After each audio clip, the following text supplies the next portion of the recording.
Mic check, mic check, mic check.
Microphone's on.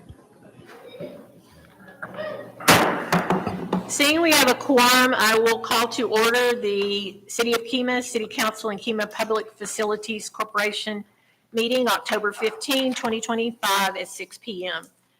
I think that we have a guest going to lead us in the pledges, and she is from Stewart Elementary, and her name is Cora. So Cora, if you'll come on up.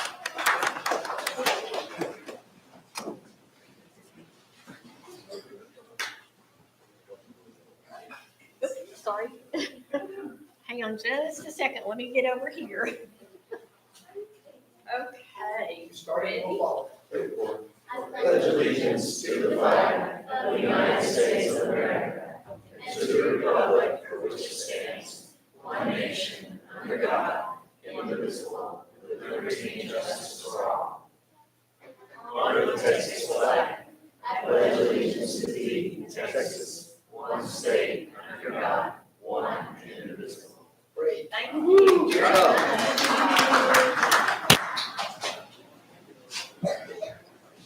Patty, did you get a picture? Did you get the last name? Okay. Cora, thank you very much for doing that for us tonight. Next on the agenda is a moment of silence.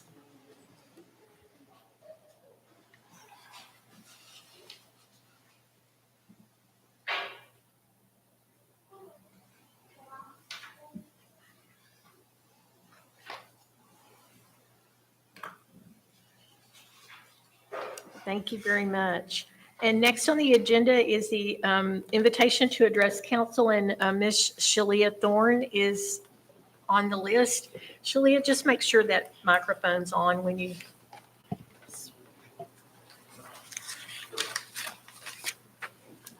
Good evening and welcome. It's nice to see the school out tonight and seeing youth become involved in government. I'll be as brief as possible today. I'm here on the Jefferson application. I would ask that the council, each and one of you individually, take note that on this variance application, the applicant purports that they own all that land. They do not. It's owned by multiple people. So at worst, and again, these are my opinions, at worst, it's a backdoor deal, and at best, it's concerning. The properties are asking for to combine all these properties. The variance is for all the properties. Typically, and what we've done in the past with the gentleman that did the boat facility, he platted it, but we're putting the horse before the court.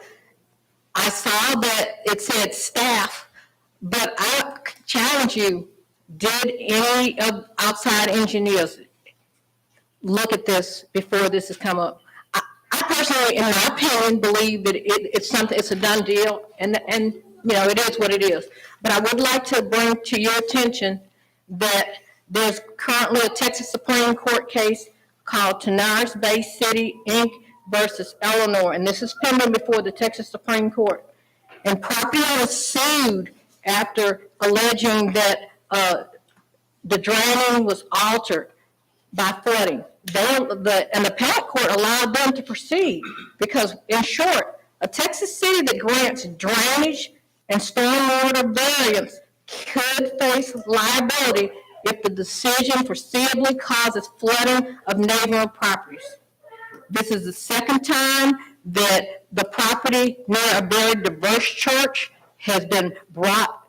They went to the court on that, and I'm a devil's advocate here, so I believe that they fully would go to the mat and start GoFundMe if they end up being flooded because an engineer did not look at it. Because if you give grant this thing, they'll say, well, you granted me a variance for it, so I did it. So do your due diligence. Do not put this city in liability because the Texas Supreme Court case will set precedent. Thank you. Thank you. Next on the agenda are proclamations. I believe we have 3 of them tonight.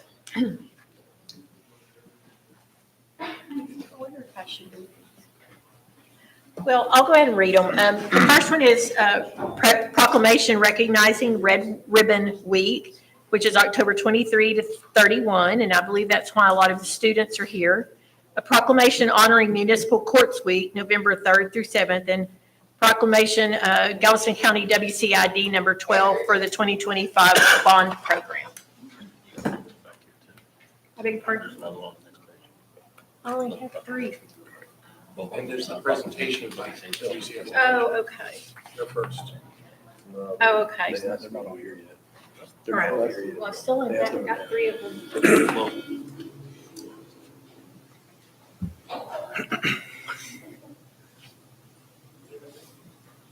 Yeah.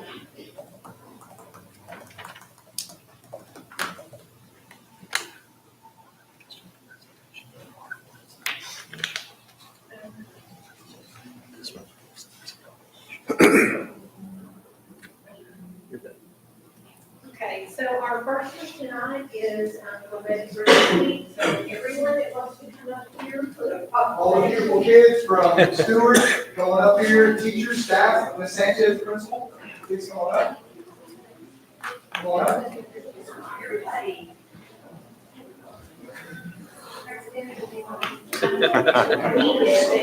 Y'all need to stand here beside me and face that way, okay?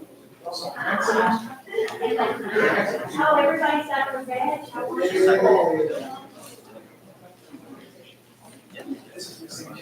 Yeah, we can't be timed. Mayor, we're gonna stop for just a second to let the parents take pictures. You want to do it before or after? Do you need to squeeze in more? I think so. Can you guys see everyone in it?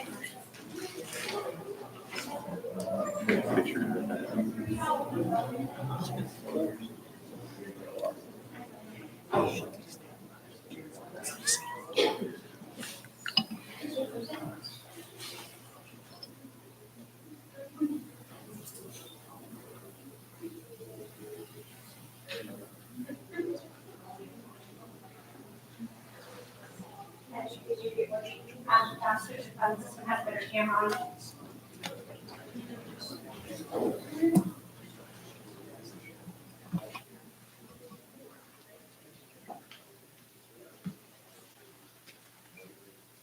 Whenever you're ready, start.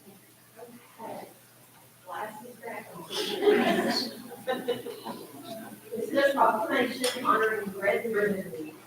Whereas Red Ribbon Week is the nation's largest and longest running drug-free prevention campaign, encouraging communities to unite in raising awareness of the dangers of drug abuse and promoting healthy, drug-free lifestyles. And whereas the city of Kima recognizes the importance of supporting initiatives that promote the health, safety, and well-being of our youth, families, and community. And whereas the Kima Police Department, through its Cops and Kids program, plays a vital role in connecting with our youth, fostering trust, and providing education on living drug-free lives. And whereas the partnership and dedication of the Kima Police Department, local schools, community organizations, and families strengthen our collective efforts to keep our city safe and free from the dangers of substance abuse. And whereas the residents of the city of Kima are encouraged to demonstrate their commitment to a drug-free community by participating in Red Ribbon Week activities and the wearing of red as a symbol of unity in the fight against drug use. Now therefore, I, Robert Collins, Mayor of the City of Kima, Texas, do hereby proclaim October 23rd through 31st, 2025 as Red Ribbon Week in the city of Kima, and encourage all residents to join in the commitment to live drug-free and support efforts to create a safe, healthy, and thriving community. Thank you all.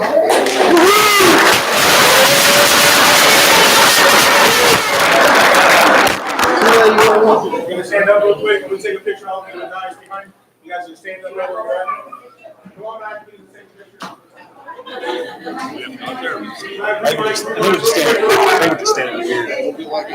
think y'all can still be standing. Ours is a cautionary tale. Right, man. We're welcome to stand. Do you want to? resolution approving. Okay, look, you got sitting over there this way. All right. Hey, can you guys kind of watch that way?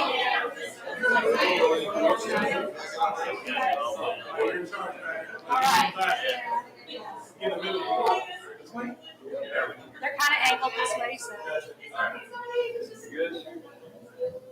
Aw. All right, thank you,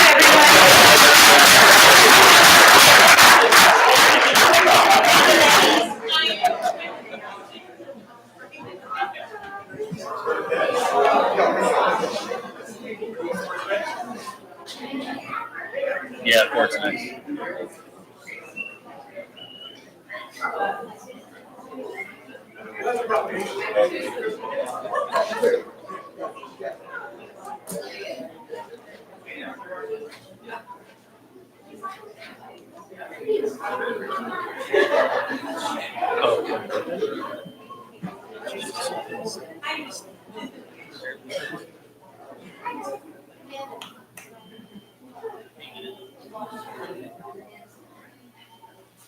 Okay, our next one is a proclamation for municipal court in Bernadette. He's going to accept it.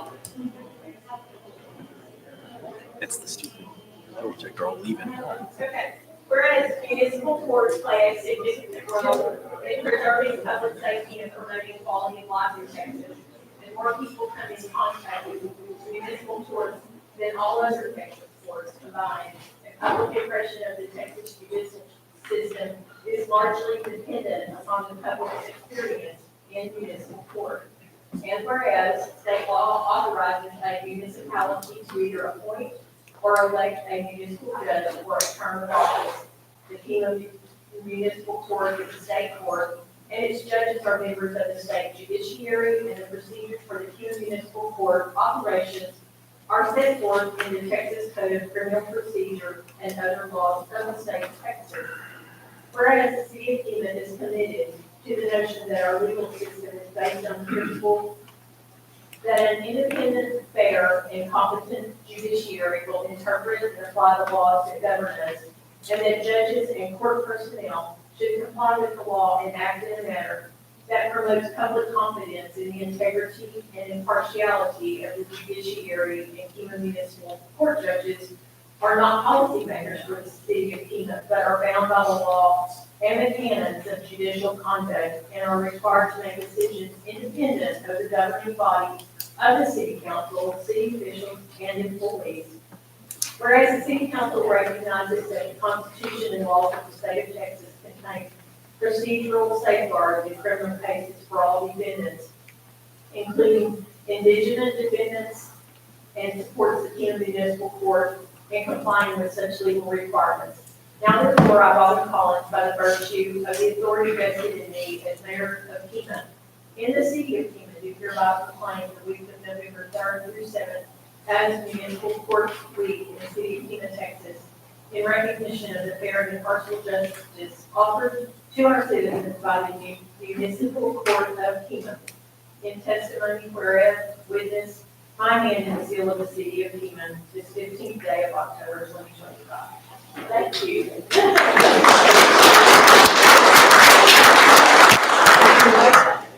No license for the camera. Very nice. Thank you, Bernadette. Okay, this one is a Nature Everywhere Action Challenge, and this is Farrah Mario, our intern. Y'all want to come up here? Yes. Check. Oh, we are going to this one first? Before or after? Oh. Let's do the proclamation first. Okay. Explain what it is. Okay. A proclamation supporting the Nature Everywhere Action Challenge. Whereas access to nature is essential to children's health, learning, and overall well-being. And whereas many communities face inequities in access to natural spaces for children live, learn, and play. And whereas the Nature Everywhere Action Challenge, an initiative of the Children and Nature Network, invites communities nationwide to take action toward equitable access to nature. And whereas by joining the challenge, Kima commits to forming partnerships, identifying with local opportunities, and completing actions that connect more children and families to nature. Whereas the city of Kima recognizes the importance of ensuring that all residents, but especially children, have safe and welcoming opportunities to experience the benefits of nature. Now therefore, I, Robin Collins, Mayor of the City of Kima, Texas, do hereby proclaim the city's support for the Nature Everywhere Action Challenge and encourage community participation in advancing equitable access to nature for all. In witness whereof, I guarantee set my hand and cause the city of Kima to be affixed this 15th day of October 2025.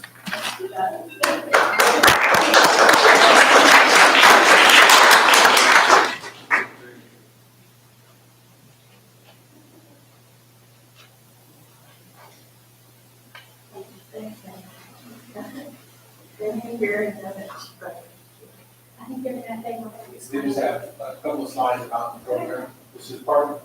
This has been part of their presentation all along. Mr. Marvio is going to lead the presentation. Sir, you have the floor. Thank you for the time.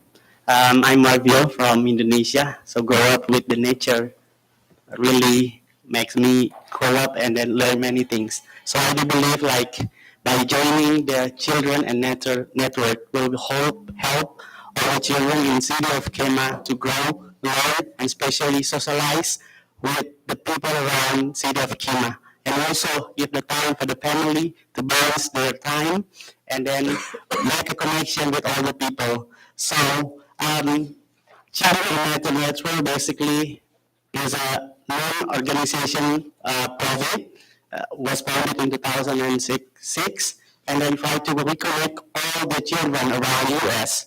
So currently have been around 600 cities and community involved in this program. So the qualification or requirement to join this program, on the next slide please. Like first one, we have heard about the pledge and proclamation from the mayor, the mass. Thank you, Mayor.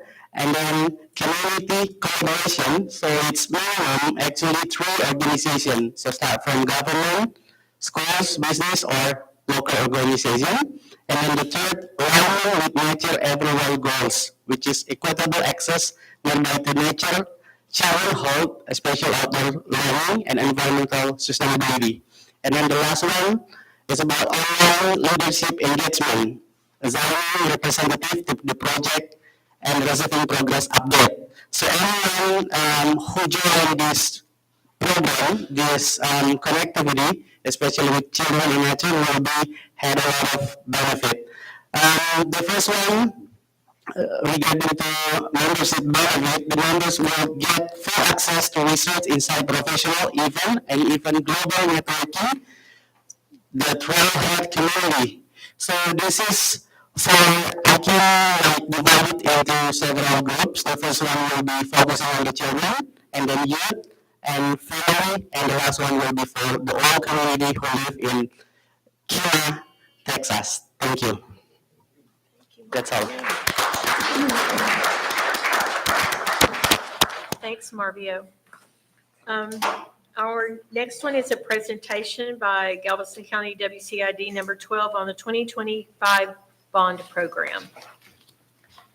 Hey, Mark. Thanks for having me. I know some of y'all know me. I'm Mark Adams with LPA, so you don't. I'm here on behalf of the district. There's board members here, there's representatives from the community here. On November 4th, you guys have a bond election for some water plant improvements in the community for a bunch of different reasons. A big part of it is growth and development, and a big part of it is maintaining some of the systems that you have that you now kind of aged out. But this is something that the board wanted us to put in front of the public. I'm glad there's a whole lot of people here just to hear this. This is important. I'd like to share this information with citizens who's out in the community, and please come out and vote for it. If you guys need it, the board feels the same way.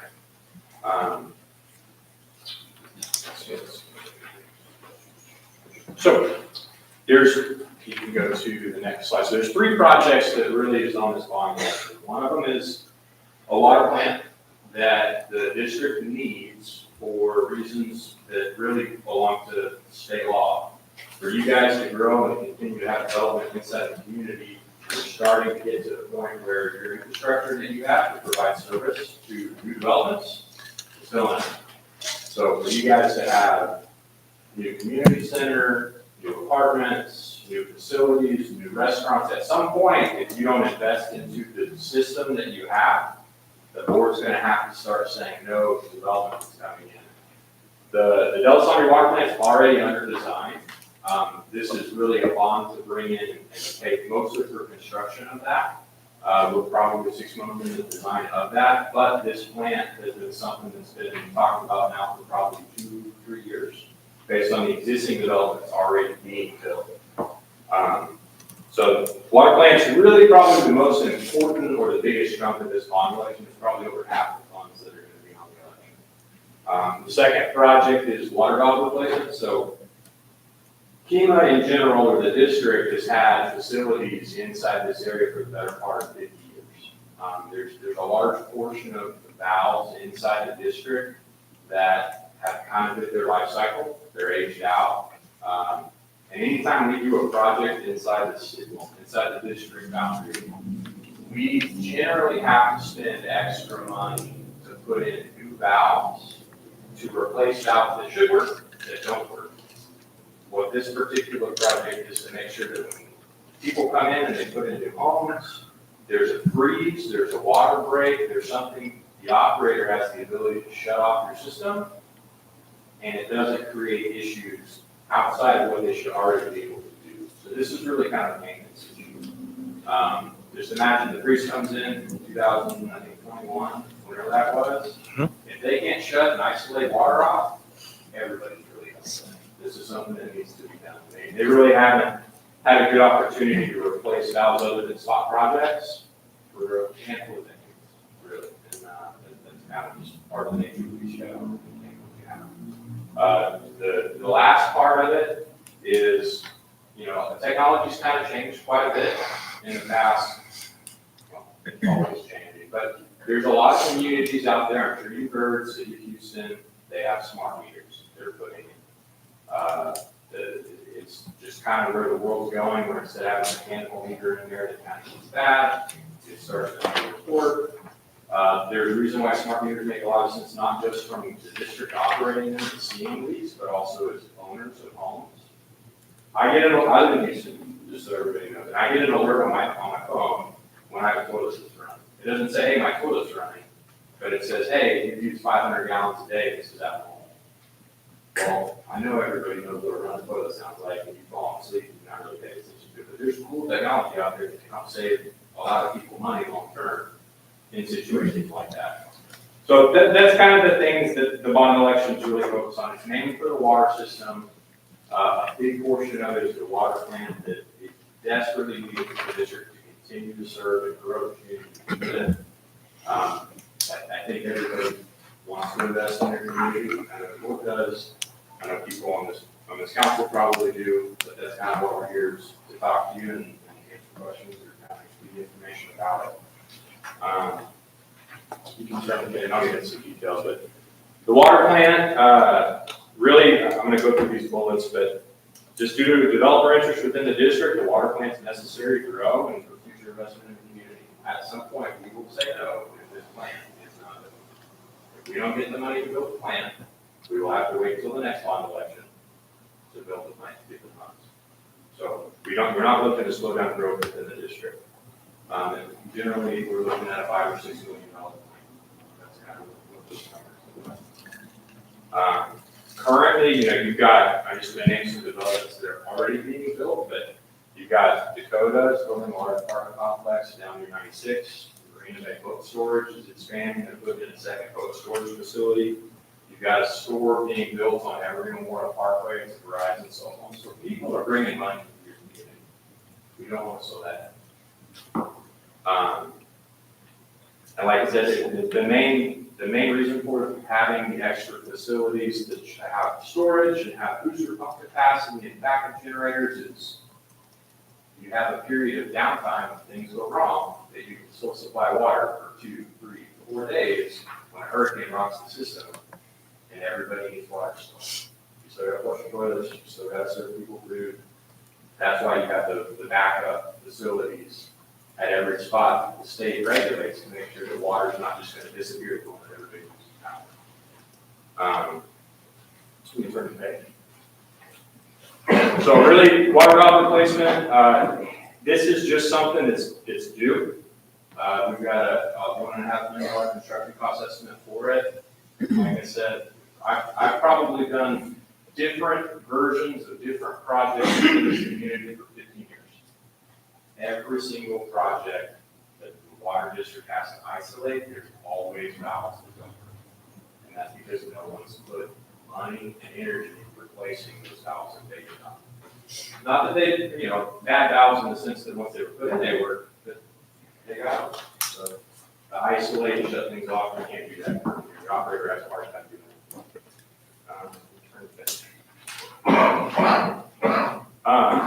And then this is just kind of some more details on the smart meters, but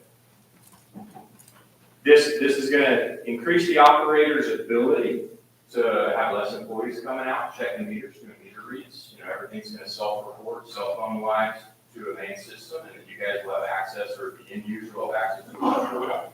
That you can look at your bill, you can see your summer usage, you can see your landscaping, you can see when you fill up your pool. And some people think that's pretty cool, some people may not care about it, but it's really local. So it's just a replacement of older technology. And we haven't really talked about specific areas of where this would start, but we're talking about phased introduction. So it's not that we're gonna come out and replace all the meters at one time, or at least that's what we've talked about. They have a normal maintenance plan, and instead of replacing the meters with old mechanical meters, we need to start changing them all out as a whole. But that's kind of what the bond election is about for the district. I'd love to, I guess, what I did, I know I walked in a little bit late. I had about 19 copies of these. This is the 20th. They're sitting on that table. Please grab one on the way out. Please share this information with your fellow citizens. If you have any questions, I know there's some board members, there's some people here that have my cell phone. Caesar knows me. If there's any questions you have, please don't hesitate to ask or reach out. So if you like living in Kima and you want to make sure it keeps growing and thriving, you really should consider voting yes. Early voting starts, Natasha, help me out, 28th? 20th? So, next Monday? Yes, next Monday. But Also, this is not next May, this is right now. It's November. And you vote at the water board, not the community center, correct? I'm not sure what the voting location is. it is at the community center. And also, I know many folks have inquired about, will this affect my pressure, my water pressure? Could you touch on the water pressure? It's not gonna change your water pressure at all. Really what you're talking, meters aren't gonna change your water pressure, the valves aren't gonna change your water pressure. The water plant's not really gonna change your water pressure either. All it's doing is adding extra storage that's gonna be in the air to provide for that required safe amount for the number of people getting served. I have a question. Yes, sir. I live in Wicked 12, and more specifically MMD 1 in Kima Crossing. With this water meter replacement, are we going to get meters? I don't care if it's a stupid meter, it don't have to be a smart meter, but we don't have any meters at all. We're all getting paid, we're all being charged the same amount, whether it's one person in a home or 10 people in a home, or if you have a pool or you have an irrigation system. We're all paying the same and we're paying too much. It's not equitable. Is there anything in the bond that will address that?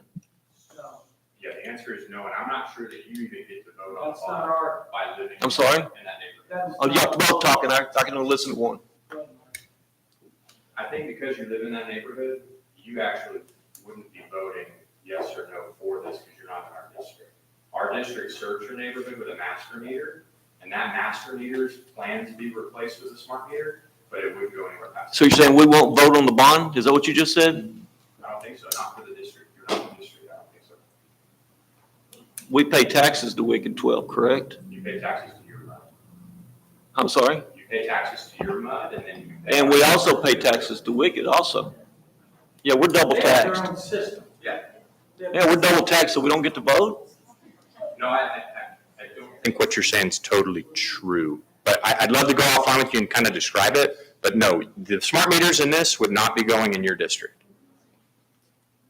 No meters at all. Not even smart meters, no meters at all. The only meters this would provide for the people that are in District 12, and you're not in that district. Still not answering my question, but I'd love to go offline with you and talk about it, though. absolutely, I love it. Yeah. Are there any more questions or comments for Mark? Thank you. Okay, thank you. I have one question. Does the replacement of the valves assist in any way with flooding issues? No. Okay, I didn't think so. I was just making sure. No, the valve's just water, and flooding would be storm water, so it's Okay. different Yeah. things. Okay.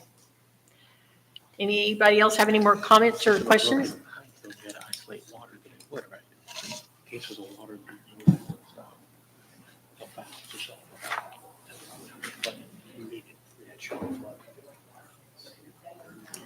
Mark, thank you very much. Thank y'all for your time. Appreciate it. Sorry, I'm running out. I got another meeting, but y'all know how to get. Next on the agenda are mayor's comments. We have a lot going on in Kemah, and I'll try to keep it short. But we've just got a lot of things happening. First, this Saturday from 10 to 4, we'll be hosting the Barktober Market. It's a fun, pet-friendly event featuring local vendors, unique pet products, and great treats for both people and pups. The Kemah Lighthouse District is very dog-friendly, so feel free to bring your leashed canine, your friends, your family, and enjoy the day together. It's just a wonderful way to get out and, spend a fall Saturday. And then the next weekend is the annual Trunk Treat Shop and Eat. We'll have that on October the 25th, that's Saturday, from 5:30 to 8 down in the Lighthouse District parking lot. This year, we've added a little bit more to it, along with all the fun trunks for the kids. We'll have a vendor market featuring items curated especially for the event, as well as Taste of Kemah, where some of our best local restaurants will come out and hand out samples of their food. Another great opportunity to experience a little bit of everything that Kemah has to offer: shopping, dining, and family fun. We're encouraging all of our businesses in the community to sign up with a trunk. It's easy to do on the Kemah website, kematx.gov. It's always heartwarming to see that our merchants come out and our neighbors come together and meet each other, and the children have fun. I also want to take a moment to remind residents and property owners about short-term rental registration ordinance. All short-term rentals in Kemah are required to register with the city. This process helps us ensure that properties are safe, well inspected, and that they're respectful of occupancy and the noise rules are obeyed. So everyone enjoys a good quality of life, both our full-time residents and our visitors. There's a current list of registered short-term rentals, and it's available on the website, again, kematx.gov. If you believe there's a property operating without a registration, you can let us know online. And if you own or manage a short-term rental and you haven't yet registered, please take a few minutes to do so. It helps keep our neighborhoods safe and welcoming for everyone. And finally, I'd like to welcome a new face to our Public Works Department, Mr. Juan Quesada. Juan brings great energy and strong work ethic to Public Works, and we're pleased to have him join the Kemah team.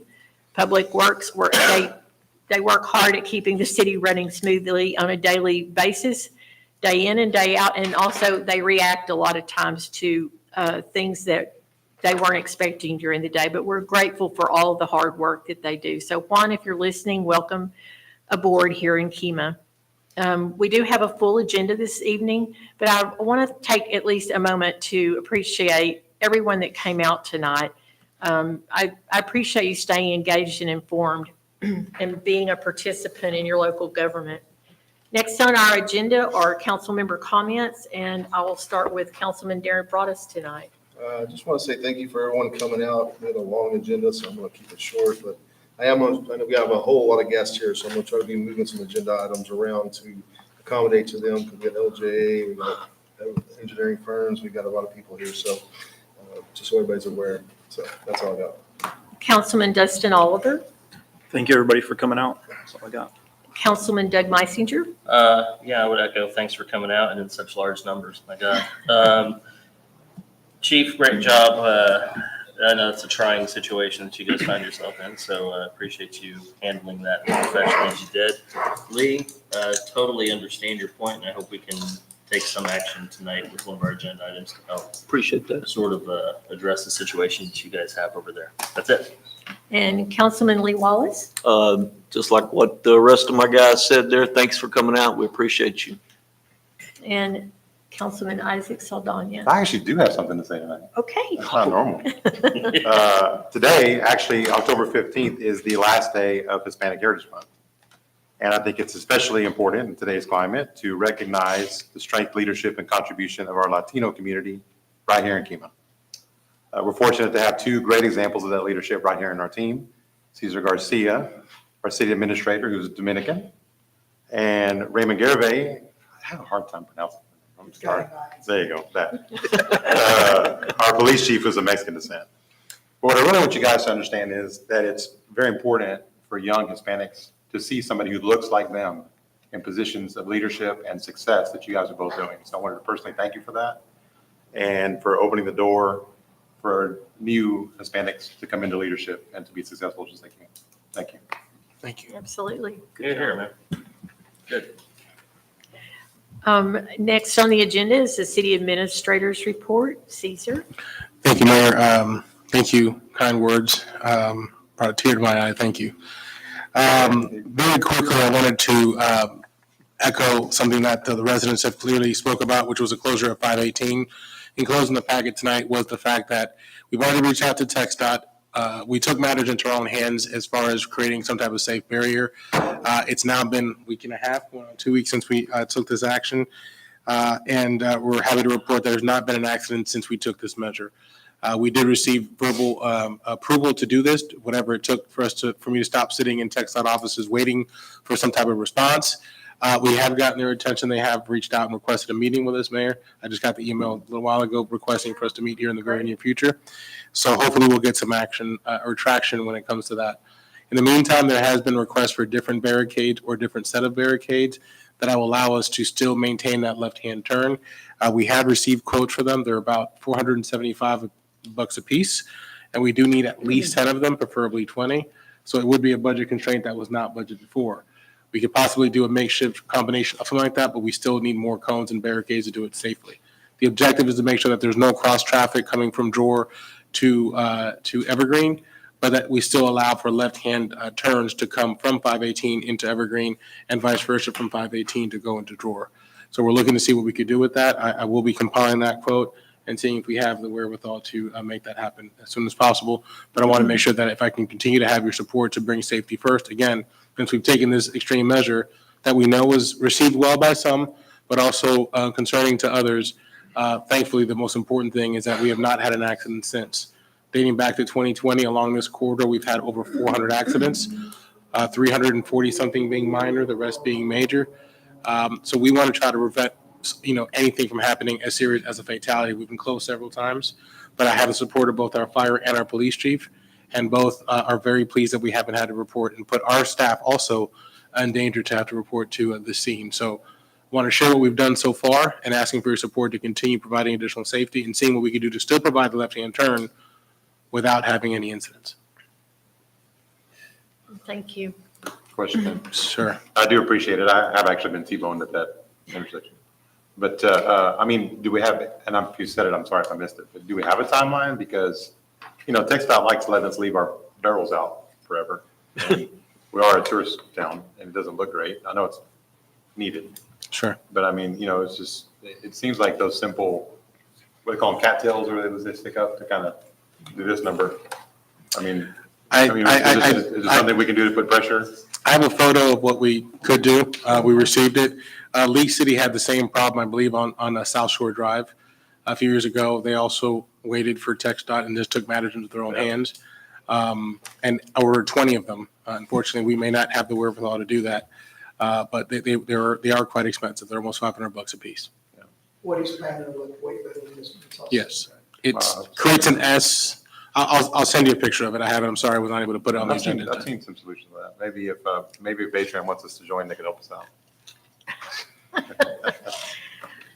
Any more questions on that subject matter?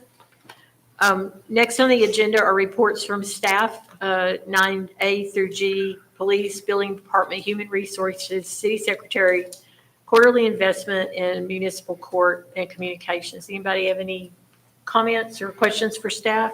Mayor, can I just take a moment to highlight a couple of things that I Absolutely. commend staff on? Some departments were able to do it, some were not. But Building Department, obviously our sales tax report and our municipal courts, they not only had great months, very productive months, but in this report for the first time, we also did a year total. So you'll see that included in that. So kudos to them, kudos to the staff for doing that and for increasing their performance. And obviously, it's evident in the benchmarks of what they provided. So the fact that they've been able to do that, city secretary as well, everybody that's been able to put not only their monthly report together, but what they've done year to date is also very helpful to give you guys some type of scope and project to look forward for future budgets. Thank you. One other thing I'll add, Mayor, is I had the chief pull to be added the warrant officer. I think he started in September. He's collected 31 warrants at $20,212.85. So thank you. Thank you very much. Any other comments for staff reports or questions? Thank you all for giving the reports.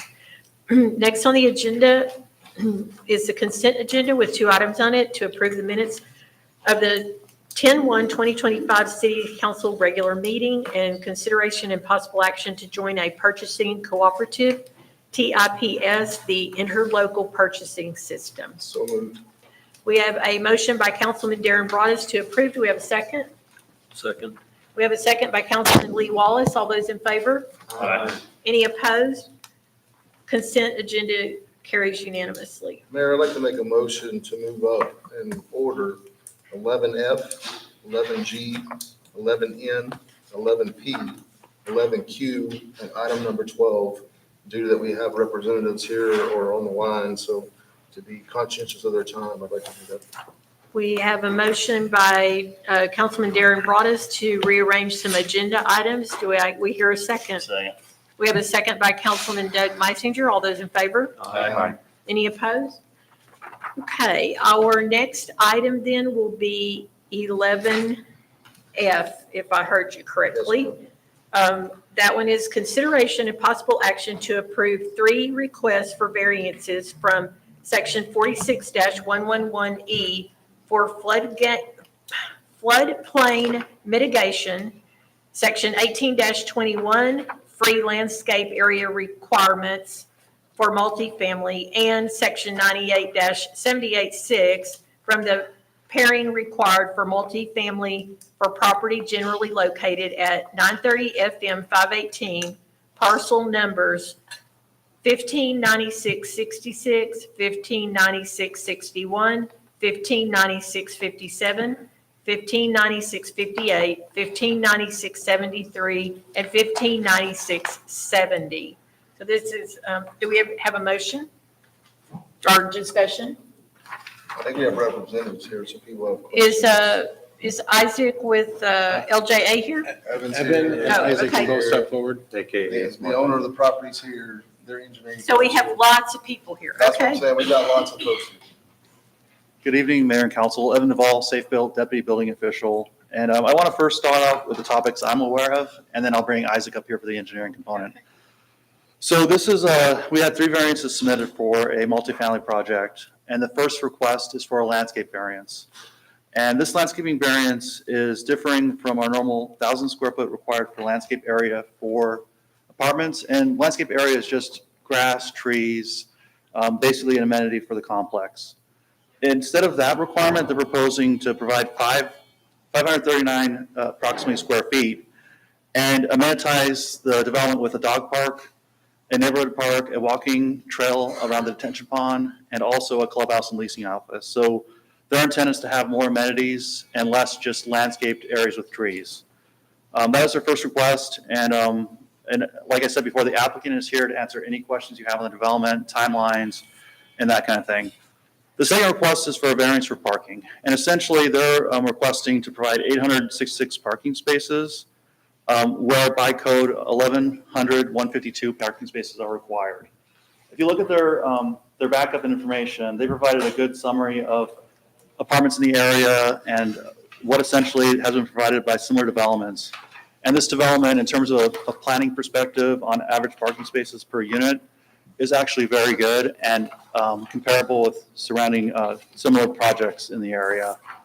And the last one is a floodplain mitigation requirement. And Isaac is here from the city staff to discuss it. Essentially, it's in a coastal floodplain, and their request to not provide mitigation. That being said, they're going to have to do all the detention requirements. They have to meet all the city codes for this project. It's just they have a unique circumstance with where they're located in terms of the coastal floodplain. And that's as far as I want to get in that, because I'm not an engineer. But Isaac here is here to answer any questions. Also, the owner's representatives are here from Kimley Horn. And essentially, the way this process is working, the applicant has said these are critical for them to move forward on this project. And we heard from the audience before that this is one step, and then they're going to submit for all the other action items like platting. They'll have to get building permits. They'll have to get their detention and everything approved. So these are just to deal with these three topics so that they can go forward with this project and plan accordingly. And that's why they're here today. If you have any questions, let me know. That's my presentation. Any questions for Evan? Isaac, you want to come up and explain the floodplain? I know we talked about it in detail today, but not everybody heard that same conversation. Hi, good evening, everyone. So they have submitted a request for variance from the floodplain criteria, which essentially is for mitigation of any fill placed within an AE zone. Essentially, this property is located within a coastal AE zone. You typically have two AE zones. You have a coastal and you have a riverine. They're still within the riverine AE zone, and as per their variance, they are, what are they saying? So they're essentially saying they're going to go ahead and provide mitigation at a 1-to-1 rate for anything up to the 500-year floodplain based on the riverine. So that is a certain elevation, which in their document they identified as somewhere around elevation of between 8 and 9. And then anything above that is actually a coastal floodplain. So what a coastal floodplain is, it has to do with the Gulf of Mexico, Gulf of America, however we choose to identify it. And essentially what that means is that we're asking them to mitigate against the waves that come in from a storm surge. So anything about a 1 to 3 foot wave or so, that's how those BFEs are determined. And they are stating in their application that they want a variance from that. The way our current code is written, Chapter 46, there is not really anything on coastal AE zones. However, there is any fill brought in within the AE zone floodplain, which is, and I think it states 60 cubic yards or more, they're supposed to provide a drainage plan plus a mitigation plan. So as part of what they're going to do is they will provide a mitigation for anything within that riverine AE zone, but anything above that they wouldn't be mitigating for. Their structures would still have to be above the BFE, which is a coastal BFE floodplain. They still have to design those structures according to our criteria, and I think we have it at 18 inches above the BFE. So that wouldn't go away. They're not asking for structures to be under that BFE. They're just asking for not have to provide mitigation. Detention requirements in regards to impervious cover additions, they still are going to have to meet those as Evan had mentioned. So this is strictly just on the compensating fill for the elevation between whatever riverine is, which is about 8 and 9, up to the 13, which is what the BFE is for the coastal AE zone. And I think they can give more of on their side on the argument, but happy to answer any questions that you guys may have after that. Well, I asked questions earlier when we were on the phone. I'll say it here just so everybody can hear it. But sure. So I had questions about how does it affect our FEMA ratings for flood insurance? Sure. If you want to expand on that. Of course. So on the insurance, it wouldn't be affected, and the reason is the way the insurance is written it talks about if you cause a negative impact to the BFE, meaning that your water service elevation rises. So if this was just strictly riverine and they were placing fill and we gave them a variance for fill in the riverine zone, then what that would cause is there would be an impact because they're filling in the AE zone without doing mitigation, and that would potentially impact negatively the city on their CRS rating. However, here they're not asking not to do mitigation on the riverine, so that would be covered based on how they've written the variance. What is not going to be negatively impacted is the coastal AE zone. What they're filling would not impact the water surface elevation that's currently set at 13, because the fill cannot offset whatever the waves come in. That's just storm surge that comes from the coastal area. So that would not impact negatively the city's rating system. So therefore, your insurance rate should not go up. The other question I asked you earlier was, did you feel like you had enough time to fully vet this? And you said. Sure. So what I say is, I don't think there was enough time. It was kind of a quick application that was put together. And obviously, I think they submitted it maybe a week and a half ago, 2 weeks, somewhere around that time frame. I was out for a week of that. I tried to do my best to review it. However, I don't think that I was able to fully vet it out, but I was able to do enough research to come prepared to answer any questions that you guys might have. But the way our current code of ordinances is written, there is parts of it that they don't talk about coastal AE zone. They talk about the BE zones and so forth. However, this is not the case. So there is that issue that it's not written in the code of ordinances, and this could potentially come back in separate time. So it's something that probably needs to be fully vetted out, and our Chapter 46 criteria probably needs to be updated. Because that's the other thing I was going to say is that, like, I'm not a big fan of variances, right? I do know that things change. Mhm. I understand the impact of the property. Sure. But I think that if it's what they're saying is true and you vet that out and it's right, I think we need to look at more of an ordinance change. Sure. As opposed to continuing to grant variances on this kind of situation, because there's more than just that property that's affected. Correct. How long would it take you to vet it out? A couple of months, just to make sure that we look over the ordinances, read other jurisdictions' ordinance and so forth, and then come to a determination, something that we can present to council. We can even do a council workshop, talk about it, get a lot more questions answered, and go from there. How long is their permit? That may be a question for them, but how long is their permit process? Where are they at in their process right now? That's more than. Yeah. One of your representatives. My name is Munir Al-Jakka with Kimley Horn. I'm the civil engineer on the project. We have not started the permit process just yet because this is, just like Evan explained earlier, the various applications are critical for the site plan that we're proposing. So it's important that we understand that the city council and the city consultants are going to be accepting those variances. And from there, we're going to start our permitting process. To answer your question, I guess, the permitting process could take up to 6 months because we're also going to have to deal with TxDOT for access as well. Gotcha. I'm assuming you're still in your due diligence period. Correct. Okay. They gotta deal with the county too, because it'll be draining in Drobo. Yeah. So they've got a lot of hurdles to still overcome. Mm-hmm. And on the parking variance, I went back and pulled Avalon, we did 1.75, which never came to fruition. And Dakota, we did 1.8, and they're at 1.9. So they're above what we did with Dakota. So just for everybody's reference, I went back and pulled that information from past variances just to make sure we were inconsistent with our investors or developers. So we are they're above what we did with Dakota. So You answered my question before you even got to ask. Can you speak to the economic impact, either you or Caesar? yeah, I went and did an economic impact on this, and some of it is still questionable because they're bringing in some of our ETJ, which doesn't pay taxes to Kingman today. It's because it is in the county, but they're going to annex it in. So that would be more property to our property, city limits. But currently, those properties that are paying taxes pay a little over $2,000 in property taxes. With this project, figuring it off Summerbrook, which would probably be more than that, but I'm just going off information that's in front of us, we would collect like $107,000 in property taxes. So about $105,000 swing in property taxes on our side. We don't know how long that's going to last because they could do away with property taxes, but that's just today's society. But you're talking 3 to 4 years down the road for that effect would kick in because they got to build it, and then it's got to hit Cheryl Johnson, and it's got to hit the roll. So there's going to be a lag time there. I actually went and pulled 5 cities at 2,500, and I pulled 5 cities in Texas at 5,000, which we're getting close to if this project comes to fruition.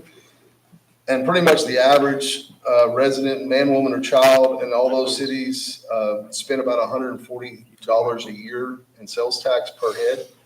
It was kind of just an average. And I even just took 60% of that because some of that's going to go to Cleric Shores, some of that's going to go to Lake City, being where the project's located. It's like on the outer edge of Kemah, so we're not going to collect 100% by any means. So that was like $84 a head. So at 1,000 people, there'll probably be more than that, but even being conservative at 90% occupancy, you're looking at $84,000 in additional sales tax. So the net effect to the city in 3 to 4 years would be roughly $200,000 Per year. per year. Plus, it would add density to that part of the town, and 518 has never developed on that side of town because there is no density. And talking to developers, because I've been on the phone for the last 2 years with them, and this would give them a reason to come in there and put a strip center or something like that along that, because they have a service with donuts and, you know, all the just amenities that 1,000 residents are going to require. So there's that benefit too, because there's been no development. Airgas building has been vacant. I think we had a truck place in there for 6 months maybe.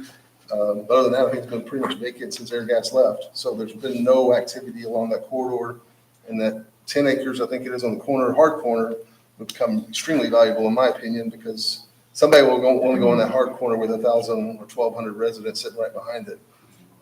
There's also my understanding that we accepted Melba Lane prior to Dustin and Lee as a road, just so you are aware.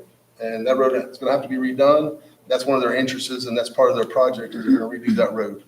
So. At what cost? I mean, I don't know what that, I mean. TBD. Road costs change every day. It changes every day. My name's Jay Young. I'm with JPI. I'm Director of Development. I believe a presentation was sent. We can walk through some of the high-level renderings in site plan. It kind of gives everybody a little bit better idea of what we're planning. If you go to the next page. So this is how the site plan lays out today. So currently it's about 456 units. As you can see, we have a main entrance off of 518 as well as a secondary entrance off Melba Lane. I do want to point out too, based off the floodplain variance that will be needed, this does not assume current city code. This assumes that we are granted the variance for the coastal floodplain mitigation. If we are not granted that, all those buildings are cut in half. So the 456 units becomes 200 units, and economically, it does not make sense for us to pursue this project even further. And so, as Munir mentioned, our representative at Kimley Horn, it's kind of a cart before the horse situation where we need to know if we are able to get this variance to move forward with the project, to get these number of units that are needed. If you scroll through a couple other pages, you can see some high-level renderings, resort-style pool. As part of our variance application for the landscaping requirements, per the code, it's about 1,000 square feet per unit, which would be almost 10 acres of landscaped area. In lieu of that, we are proposing to do more amenitized walkways, more amenities for the residents, to make it feel more like a Class A project. And if you scroll down, you can see some more renderings. The next page. So these are some of the similar projects that we've done.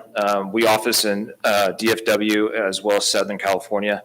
And so these are some of the amenities that we've done in other projects throughout our 80-year history. And so this is something we would do for a project like this: dog parks, dog wash stations, bike stations, walking trails, and just kind of an open area for a lot of residents to enjoy. If you go to the next page, some more, and then the next one. So this is kind of more of our interior finishes that we have a full-on design team that comes up with how the project's going to look. So it's more of a, call it modern coastal, rustic feel to the project, which we think residents in this area of town will enjoy. I guess what's your demographics that you're targeting with this? So it's market rate. This isn't an affordable project. This isn't a, high income project. It's a market rate deal, where an average rent check today is probably anywhere from $1,600 a month to $1,900 a month, depending on if it's a 1-bedroom, 2-bedroom, or 3-bedroom. And so really we just try to target, police officers, firefighters, city workers, teachers. And so it's really kind of the main demographic within the city of Kemah. And also too, just touring other projects within the area, Lavano and the Kifford. There's a lot of people who just want to live, near the coast. And, they just decided that they want to live down here and, this quality of life. And so, as you guys probably know, Houston is a very commuter city. So there are people who will work in other parts of town who will commute and want to live in the city of Kemah. They don't just have to work here. But yeah. I think that's the last page. Just some more club concept amenity ideas. And some of our interiors that we do for the projects.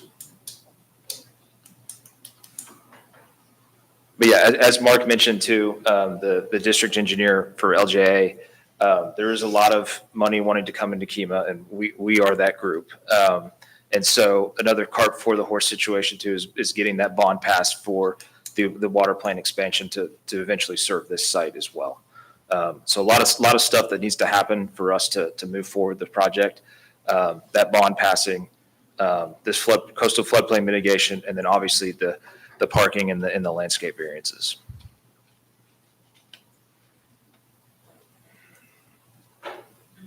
Any other questions or comments? Am I the only one talking? You guys are? Huh? I do, not for the developers, just for someone on staff that's been around longer than I have. Has any other development ever been interested in this property to do anything over there until now? Yes. I can't speak of one in my short tenure here. I know that from our staff that's here, we've had relatively not too much more tenure since I've been here, so I can't speak for anybody else, but not that I know of. And I cannot remember a call on this property at all that's But ever if- gotten to me. But if Councilman Isaac. Most people only know it's in Kemah. There's been interest in it, and the rub is exactly what they're saying. It's the mitigation, the flood mitigation, because they're gonna have to, if I'm not mistaken, you're gonna have to raise their property a few feet. If you look at the gas station on Lawrence and 518, and if you just drop by there and see how high that is, that's how high that property has to be. And so that's actually a very big cost. And so when you start talking about price per foot on the land, and you start including the cost to bring in dirt, it becomes very expensive very fast. And that's why it has to be dense like that for it to work. So, I mean, I've had a trucking company call me, which it would be good. They wouldn't need to have the flood mitigation, but also doesn't bring the property tax that these guys bring, right? I had a BTR community call me about that. Same thing. They didn't want to mitigate the dirt, so that's a big challenge. And density is always a problem. If you're going to make that kind of price point work, it has to be dense. All right? Yes. Yeah. And so. And I will say, where our numbers are today, this is about a $100 million project, is what we would invest in the city. Natasha, can you go back to the floor plan? And I just wanted to comment on the floor plan while you're pulling that up. What I handed out to you guys, and I have a copy that I left here, is actually the fact that the project is almost entirely within the Kemah city limits. If you notice the printouts that you have, I'm sorry I don't have too many copies for everybody, but I do have a visual copy up here. There's a red line that cuts through, red, orange, pardon the color, that dictates where exactly it would be the ETJ cutoff. So roughly right in the middle of what looks on the screen, the top row of the apartments that are listed is where the city limits. So roughly 85% of the project, 80 to 85% of the project is within a city Kemah proper. The rest would be through our ETJ. We also often talk about what method we're going to do to find ways to reduce our property tax. Although we know longevity would be to eliminate property tax, that's something that is a goal for all of us here. There's an indirect notion that happens with folks living here as well, which will be they're going to be in our Walmart. They're going to be at our restaurants. They're going to be also Target will benefit, right? Home Depot. There is a benefit that comes with this. These folks are going to move here and hopefully spend dollars where they're at. So I didn't want to miss that point. We did a very shorthanded, very pessimistic calculation, that'll be well over $100,000 a year in that, not including another $107,000 to $110,000 in property tax, more than likely. If it's $100 million, then that obviously goes up.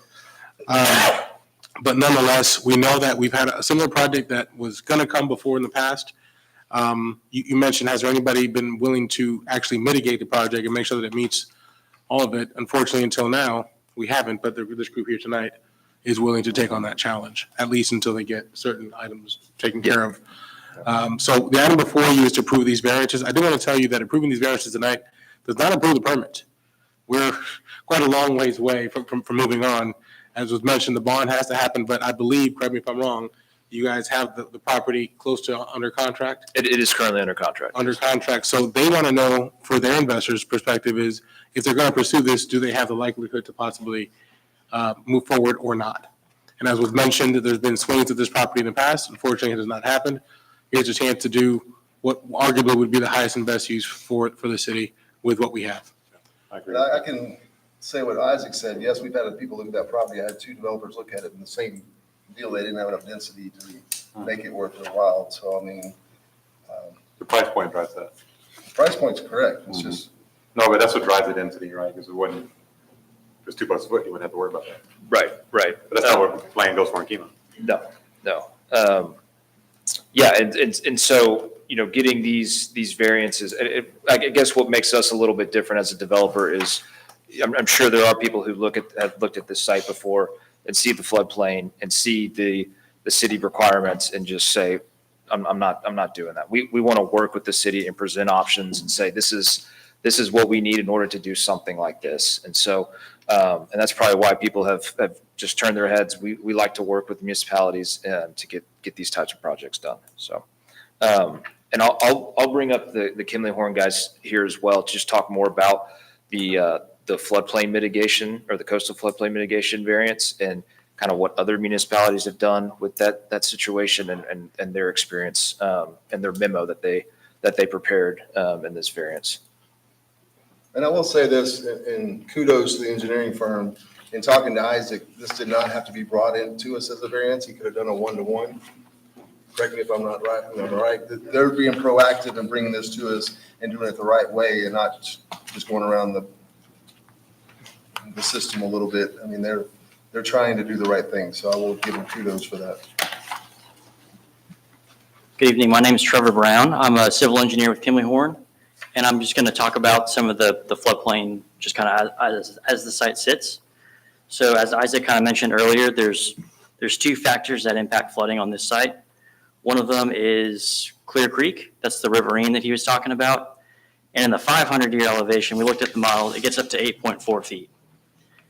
So if that event happens, we'd still provide mitigation for that storage. So if the river fills up, comes down to the bay, we will mitigate for that. So we won't push any water onto the neighbors.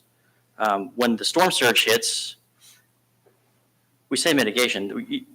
Mitigation implies that you're fixing something for an impact. When the storm surge hits, if we fill on the site or not, it doesn't matter. The storm surge elevation is going to be what it is. And so FEMA has determined that's going to get up to 13. So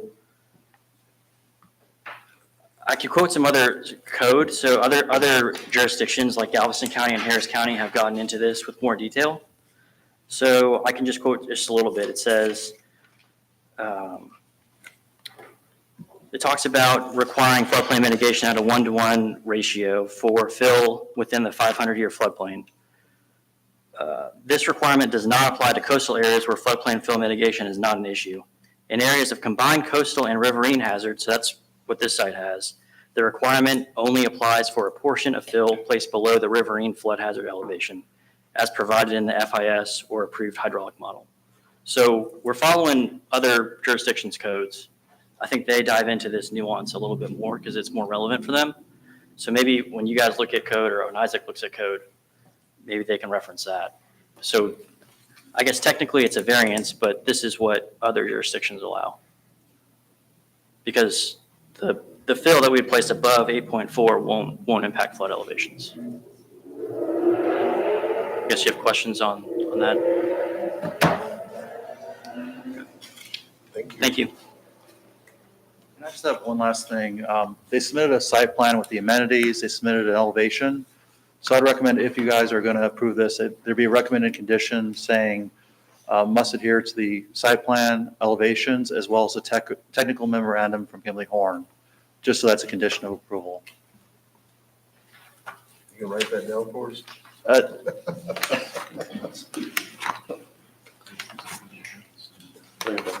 I'm going to talk through some of my issues, and Caesar, maybe you could help me resolve them, okay?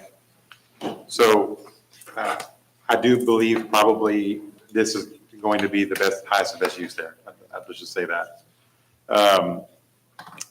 The landscape, if you're replacing that with amenities, fantastic. I think it's good. I think it's a good trade. The parking, we have let other people do it with exception. In my mind, you're completing Melba Lane. Okay, that's a good trade. On the flood, I honestly believe that if it's an issue that needs to be addressed, it should be an ordinance change, not a variance. Obviously, Isaac said he needs time to go through that. You might not have that kind of time to go through that with your due diligence. So help me with that as far as like how do you bridge that gap? I like your conditions. I would say other conditions are you have to annex in Akima. Make sure that Melba Lane is in writing somewhere that you're going to get that done and when, and the specs of how it's going to be built. I mean, be very specific how that needs to be built. And we just need some assurances that that's going to happen, just from our side if we're protecting our citizens on that. And that's really it. I mean, my biggest hurdle is I would prefer this. I know it has to be. I prefer it not be a variance. I prefer it be an ordinance change if that needs to happen. So, Caesar, what do we do? Could it be conditional based on Isaac's vetting out the ordinance? Does that get you where you need to go? I mean, I think it's more of a question. First of all, would a conditional variance there allow you to proceed where you need to proceed now? With the understanding we still need to do our diligence on. You're talking about only the drainage item, right? The drain, yeah, because like I said, the parking, okay. I was part of the group that made that parking hard. It was for a reason. And I'm okay with the landscape as long as it's traded out for amenities. But you address that, your condition, as long as the amenities are per what you say. I don't see a reason why we couldn't do that personally, just based on what we heard tonight. Yeah. As far as a conditional variance, I do know that it's 2 months, at least minimum time to probably vet that.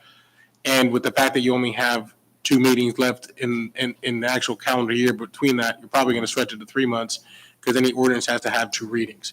So we probably won't get the first one done in time for November 5th. We're probably talking about 2 meetings in order to get it Right. researched, and then another 2 meetings to get it passed. You're looking at end of February. Something like if we agree in principle for the new ordinance. Certainly. Again, if there was that idea and concept to do that, I don't want to put the cart from the horse. I haven't even looked at the calendar ahead of time. I think realistically, I know Isaac thinks he can get it done in 2 months.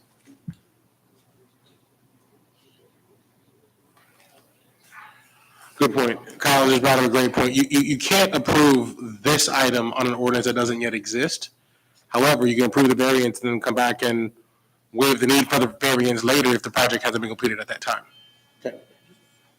So you would just approve it and then come back and address it. Clearly, it's going to be probably a year before the shovel goes in the ground, so. Go ahead, talk. You can talk. I watch you, I talk. You can't approve something based on an ordinance that does not yet exist. So approve it, and then you can adopt an ordinance for the rest of the people that come behind you. That's all I'm saying. Well, not only protection, but look at seeking protection if he vets it out and says, oh, hey, by the way, we uncovered something. For a law that doesn't exist. Right.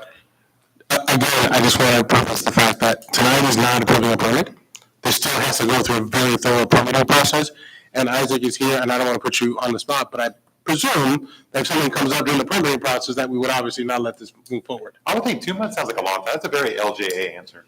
That's pretty bad. Trying to say. You don't say it like that. You take Thanksgiving, Christmas.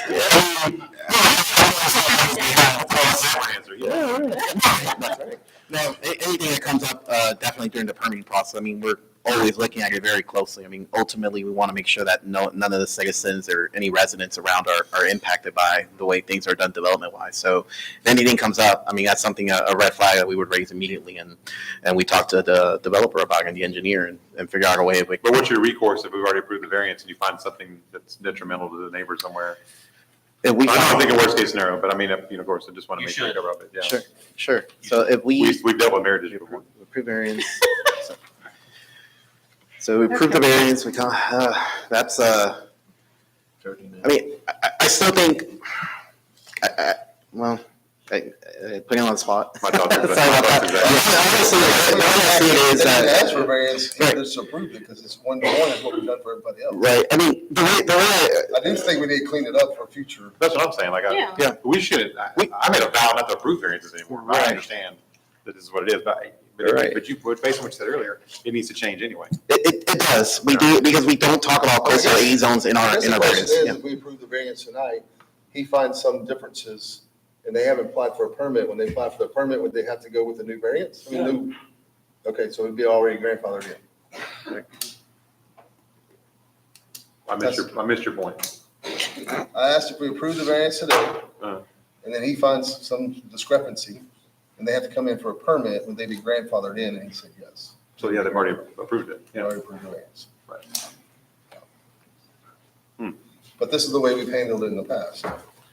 I do agree we need to clean it up, because we got a lot of properties that are gonna be in Well, I this mean, area. if I- We got 10 acres that's next to this, and, we got some other ETJ properties that are gonna be developers just- talking about that wanna come in the city limits as well. So I mean, there's a lot of buzz in the town, so. Sure. We do need to clean it up, but I mean, they didn't have to come for this variance. That's the thing I guess I get going back. The only thing that's different is the fact that this property, separate from the 10 acres or separate from any frontage, is contiguous to the fact that it abuts right into the actual ditch. So we do understand that not only do they have what they're going to do on-site drainage, but there's also that, which I'm sure, and I've already talked to Isaac about that, to make sure that there's a caveat that that is also connected, which definitely has the wherewithal to do that. We all know that, God forbid, something happens and we get hit by a coastal flood, everything's flooding, right? Just because of where we are. However, I think we have to rely on the professionalism of, if I had to guess in the front row alone, probably 5 engineers that are sitting there on the fact that they're I'm okay, so maybe, sorry, I apologize. But rely on the fact that these folks have done their diligence, and not just that, let's also put the perspective on the fact that they're not going to build something that's not going to be, they're not going to have picturesque stuff like what you saw on there, even if it remotely looks like that, because those are renderings, and then have flooding issues, not only for them, but also for their neighbors. I hear you. I just have 2,000 people that are gonna come after me if we don't totally vet this out. I do not disagree with you one bit. Just know that you will also understand that this has to come before you for probably an actual project anyway. I mean, it has to go through a very thorough permit process. You had something? So I was gonna say, if something does come up later and there is an issue with the mitigation, Munir and I, and any other engineer couldn't sign the plans if we do that. We can't cause public harm with curb design. So if that did come up, we wouldn't try to nail us on the variance. We couldn't sign it. So if Isaac came up with something later, we gave you a variance for it that was detrimental to a neighbor, you just We can't sign it, and neither could any other engineer. These folks are putting their license on the line every time they do this. If they did, you'd go after the person who signed it. The board's very serious, like, Leave a couple cards for the residents in the room. The other point I wanted to just bring up again from the written document that they put together, I mean, they reference other jurisdictions' criteria, Harris County being one of them. I don't think they reference City of LaPorte, but I know City of LaPorte also has something on the restriction on that, and they allow fill within the coastal AE zone. However, there's certain restrictions that need to be met based on what you do. So it's other criteria are out there. I know I haven't fully vetted out and read and that's what we'll do whenever we do upgrades to the updates to the criteria. But honestly, it's just one of those, like, there is other jurisdictions doing it. It's not, doesn't mean that everyone should do it or whatever, but in this case, from an engineering standpoint, I don't disagree with what they're presenting in their variance request because of the whole coastal versus riverine, and they're also acknowledging that, hey, riverine, we acknowledge that if we bring fill and we impact properties, we're gonna mitigate for that. So that's something else I can at least talk to. What was your name? Trevor Brown. Trevor Brown solved my problem.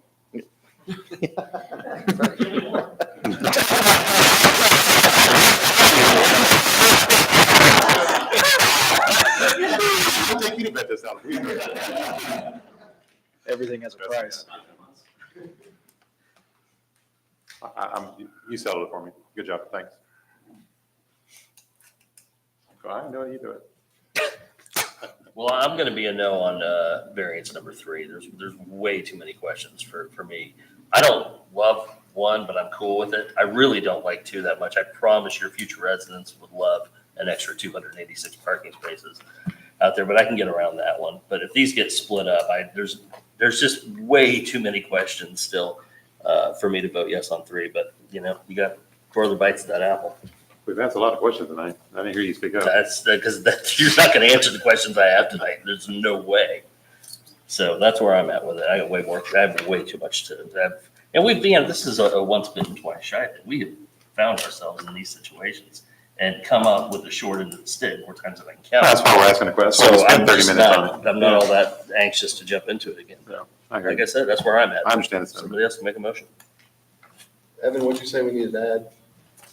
You said it, but I mean, I wouldn't. Recommend a condition that, from a staff perspective, that conditional approval with the, must satisfy the site plan, elevations, and the technical memorandum in their application.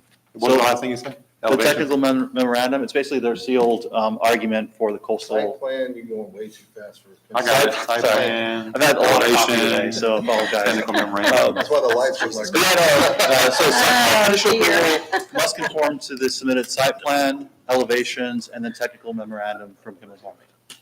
I'm gonna add one too. All right, I make a motion to approve the 3 variances, conditional based on the site plan, the elevations submitted, and the technical memorandum, and the amenities, and that they're gonna do Melba Lane, and they're gonna annex into the city. So we have a Kyle, motion can on we do the, that? Kyle, can we do that legally? Just did. I just want to make sure it's legal. Can we put stipulations on there, on the road and annexation? On stipulations on this? What do you want to put on there? No, I'm just asking if it's legal. What's that? Is it legal to add a road and? So I guess like one of the questions I have, the applicants already mentioned the annexation, they've already mentioned the road improvements. Are you okay with those as conditions? Yeah. Okay, so they're okay with the conditions. Yeah, I'll just say, we've already been working with Mr. Garcia and Evan here on the annexation. We've already kind of started that process. We were inquiring about it. We've also been working with Mr. Isaac, the city engineer, on Melba Lane.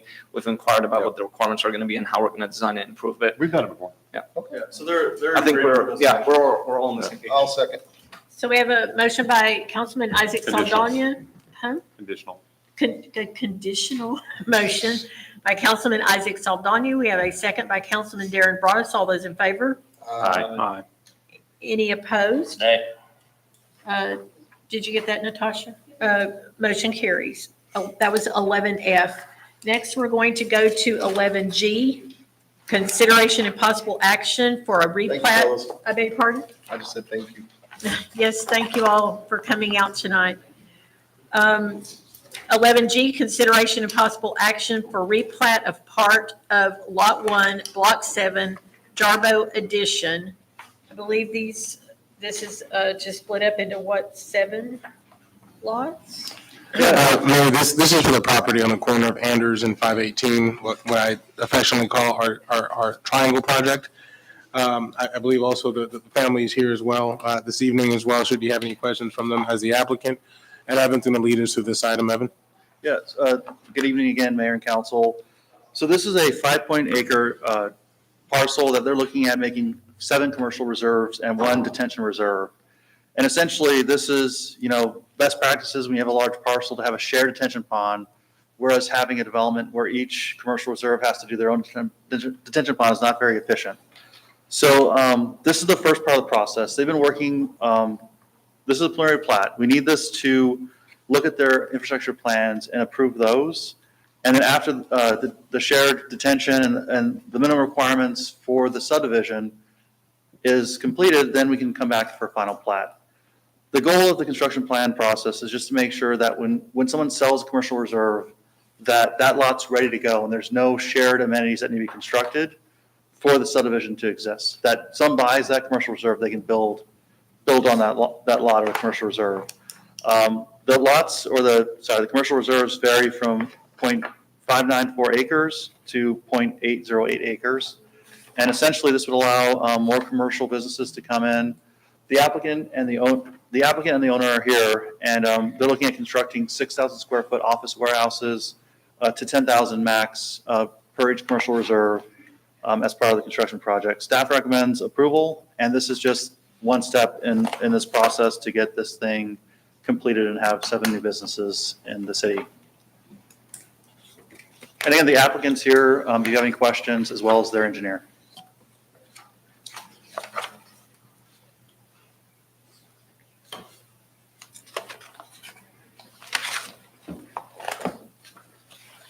Guys, you got any questions? This property had a little flood zone issue out there. How y'all mitigating that? It's got a swell in it. Yeah, it was small, but it had one.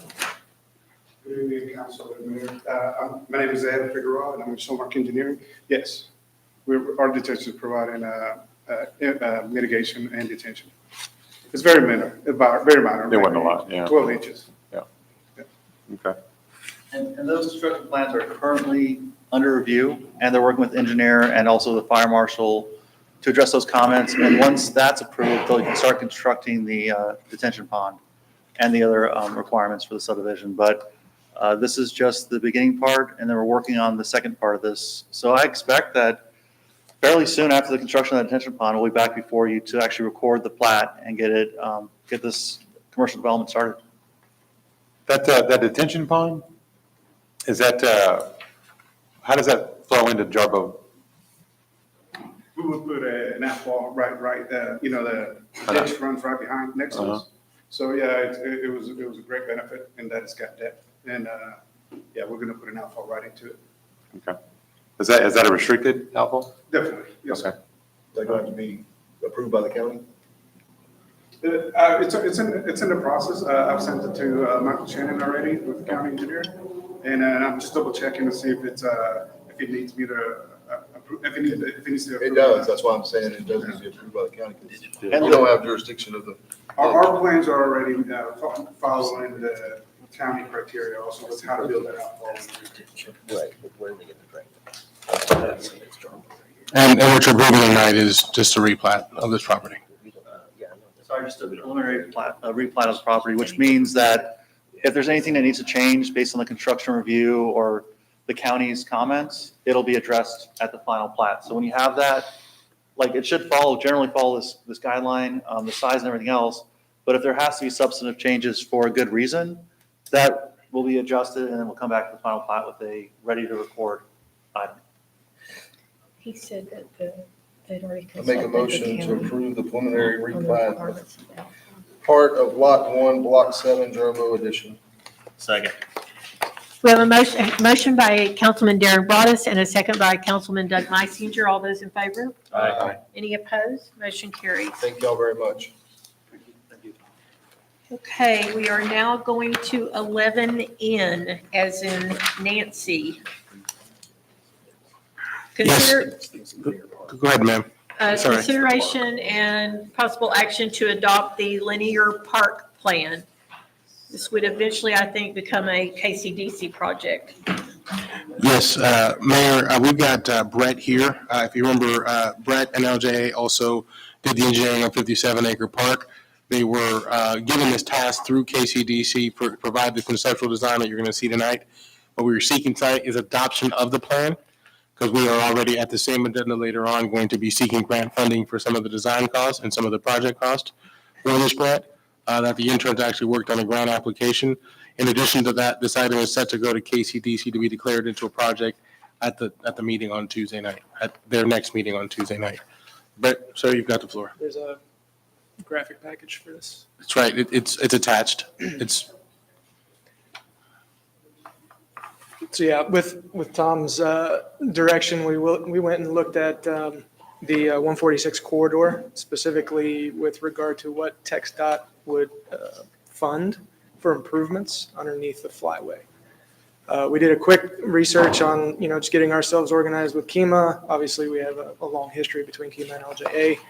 I can't promise to do anything in 2 months like my cohorts, but we'll do our best. The next slide is the scope we were looking at originally. Go down one more, please.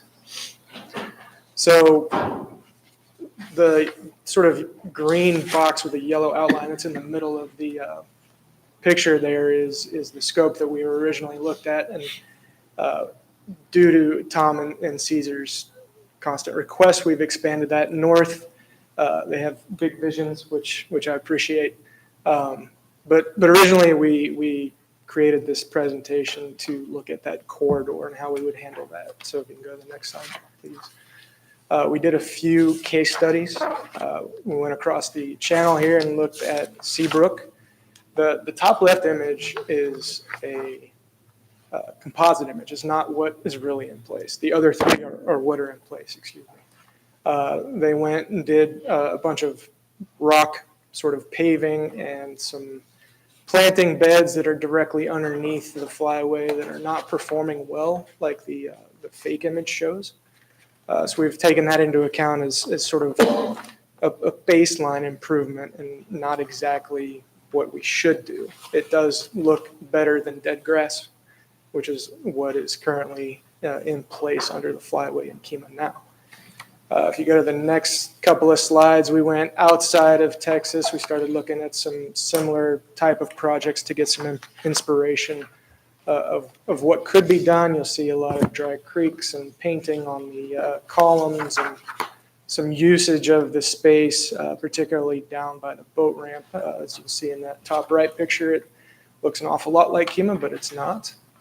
So we just kind of used all of that information to put together this concept design. The next slide, you have sort of what our guidelines were. One, safety and comfort. There's a mixed-use pathway that goes all the way from here at Bell Road up to 6th Street, right, along that corridor. 3 intersections there, it's not lighted. It's incredibly dangerous. It's got some hidden left turns as you're going northbound on 146 to turn west. The other ones are environment and stormwater. We noticed during some site inspections that there's a lot of downspouts from the overpass that are not connected to the subsurface drainage. Community and placemaking, that's where the painting on the columns comes into place and signage and things like that. And then maintenance. I think we all know that the less maintenance we have for landscape areas, the better. Particularly here in KEMA, you don't have a huge staff to work with. That said, there is no such thing as zero maintenance. Even something that's concrete has to have some maintenance over time. If you can go to the next slide, please. So these are just some pictures of our first site visit with Tom and Caesar, and just kind of documenting everything that's out there. You can see some of just in general the way it looks. The weeds are growing where the grass should be because there are some plants that can handle the lack of sunlight. There's a lot of the downspouts I mentioned before that are not connected, and just generally unused, unimproved space other than the pathway. The next slide you have is sort of opportunities and constraints diagram, where on that same walk, we just kind of noted everything that I've already talked about with regard to the downspouts and the subsurface drainage. And the surface drainage, there's a lot of standing water. We'd like to get rid of that. So there's the 2 little crosswalk guys. Those are 2 of the locations where you have some dangerous intersections between pedestrian and vehicular traffic. Next slide, please. And it's kind of just more of the same along the entire corridor. Next slide. So one of the other big issues with the grass that you have that's not growing, the reason why is it doesn't get sunlight. So we did a quick diagram just to show what everybody pretty much knows already, is that under these bridges, especially where it's low, you're getting very little sunlight. So the plan view at the top is sort of the intensity of shade, if you will, under and around the bridge. And then the sections underneath that, we cut those at the summer and winter solstice. So the summer solstice is where the sun's highest or peak overhead. You get the most energy from the sunlight. And it kind of shows you where plants are least likely to grow.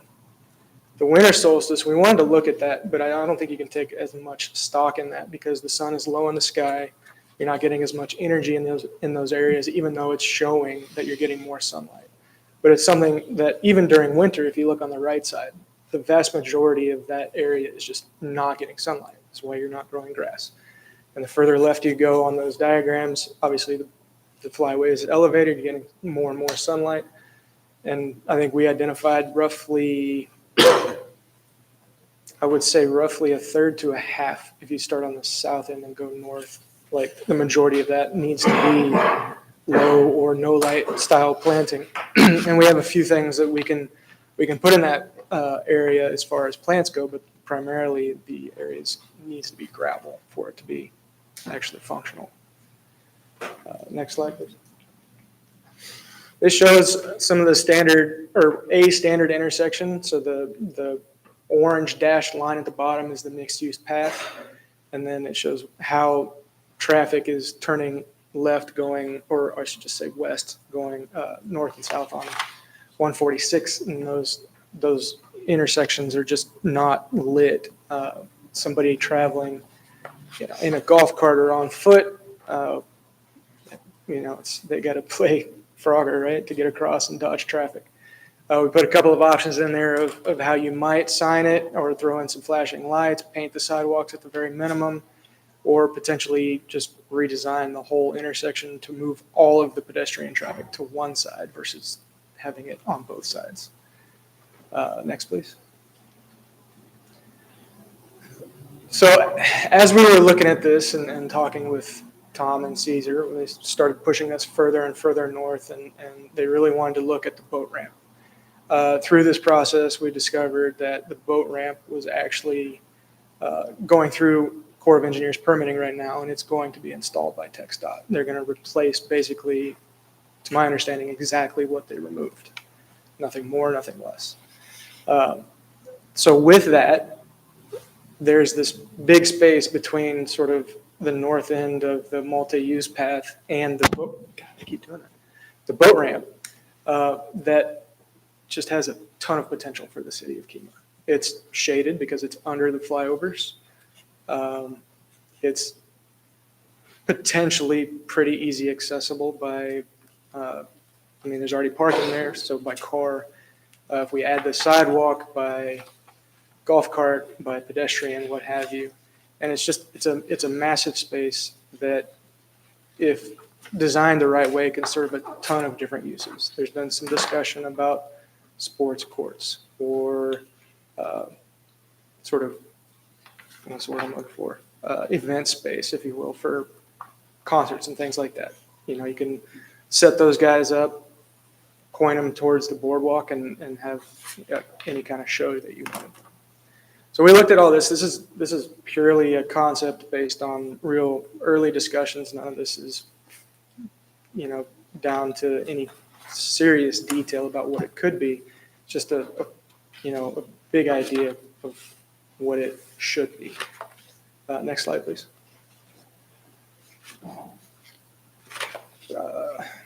You can skip that one as well.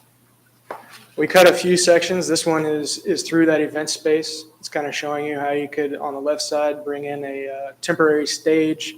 There's just a ton of room down there if the ground plan is treated right, whether it's pavement or decomposed granite or some other stabilized material. And then you would maintain sort of the boat ramp parking spaces, but then you could close down the area to have these events. Next slide. These are a couple of sections we did just on the multi-use path. Ideas that, you create some more space as people are traveling north and south for farmers markets type of events, and then just simple landscape improvements that beautify what is now dead grass. Next slide. One of the things we talked about early on was taking a look at the columns and seeing what we could do just to kind of dress those up and help create or add to the identity of Kemah, whether it be city graphics, some pinstriping, or quite literally making it look like the Lighthouse District. Seabrook has taken that star that it's at the top. They put a metal sort of piece over it and backlit it, right? So there's room to do all kinds of improvements there. All right, next slide. Just some concepts of what we could do in terms of the multi-use path. We look at creating some small gathering spaces using a lot of natural materials, plants that work in shade. I think a lot of the plants you'll see there are not accurate for what we would need to do, but there are things that will work. Seating spaces, we've been calling them rest stops. You can do some stamped concrete crosswalks that kind of play off the boardwalk theme, that kind of stuff. Next slide. And then you get to the boat ramp and the event space, right? So the picture on the left, I think, is the one that gets everybody the most excited. You can put your disco ball down there and shoot a couple of lasers into it and have a rave, right? Any kind of fun, whether it's food trucks or just, book fairs, things like that. And then we also have a space that we've called the beer garden, I think kind of in jest, but it's more of a picnic area. It's like a terminus to this northbound trail right before you get to the event plaza. It would serve as a side space if you did have an event where people could go get food and drinks from, whether it be food trucks or some other service that's there. Next slide, please. And then this is sort of the treatment we're envisioning for the bulk of the corridor underneath the flyway. A lot of rocks, a lot of appropriate planting, really taking everything that's coming off of the flyway that's not connected to the subgrade and grading it outright so that it would flow to the drain inlets that are there. Next slide. And we looked at some of the wayfinding that I mentioned earlier, whether it be painting the columns or adding signs, just sort of, again, reinforcing where those gateways are that go underneath the flyway and get to the other side. You can do any number of things. And then the last one that we've been talking about quite a bit is a big reach. And Tom might want to talk more about that, but we want to relight the bridge. I think in the late 80s, the bridge was lit. It's not anymore. I think it's a huge opportunity. And it's something that we're starting to look into. Caesar's leading the charge on that. But it could be an icon for this city in the state of Texas and the country. I think that's the last slide. We'd like to take a moment and commend Tom for his leadership. Tom, if there's anything you'd like to share about your comments on the presentation? Well, You got dressed up. Took a shower and everything. Yeah, I'd like to also commend Brett and Caesar on this project. We started here on Bell right here and walked this all the way down to the boat ramp and back. I've done it multiple times. Multiple weather, day and night. We spent time down at the boat ramp looking at it day and night, looking at all types of things to figure out what we could really do. One of the things that we talked about when we originally looked at this project was, hey, look at all that space under 146. And Mayor had some great ideas. I mean, man, could we beautify it? I mean, rose gardens and pickleball courts and public areas, which is all, it's all good stuff and great. But then when you walk this, you realize you don't want people out there. We got high-speed traffic on either side of 146. It's just very dangerous to have people doing anything around there. And when we went through with Brett, as you said, you looked at it and said, there's just nothing you could do with this area in terms of lighting and drainage that wouldn't cost a whole lot of money and be very difficult to maintain. So we talked about this dry creek bed motif of rocks coming through, starting here at Bell and working our way through. It seemed to be the best usage of any effort we can get from TxDOT. TxDOT is saying they're funding it through their green ribbon program. So it's green, it improves the area, we get them to pay for it. Now, ostensibly, they're not really responsible for much, so what we're getting out of them is what we can get out of them.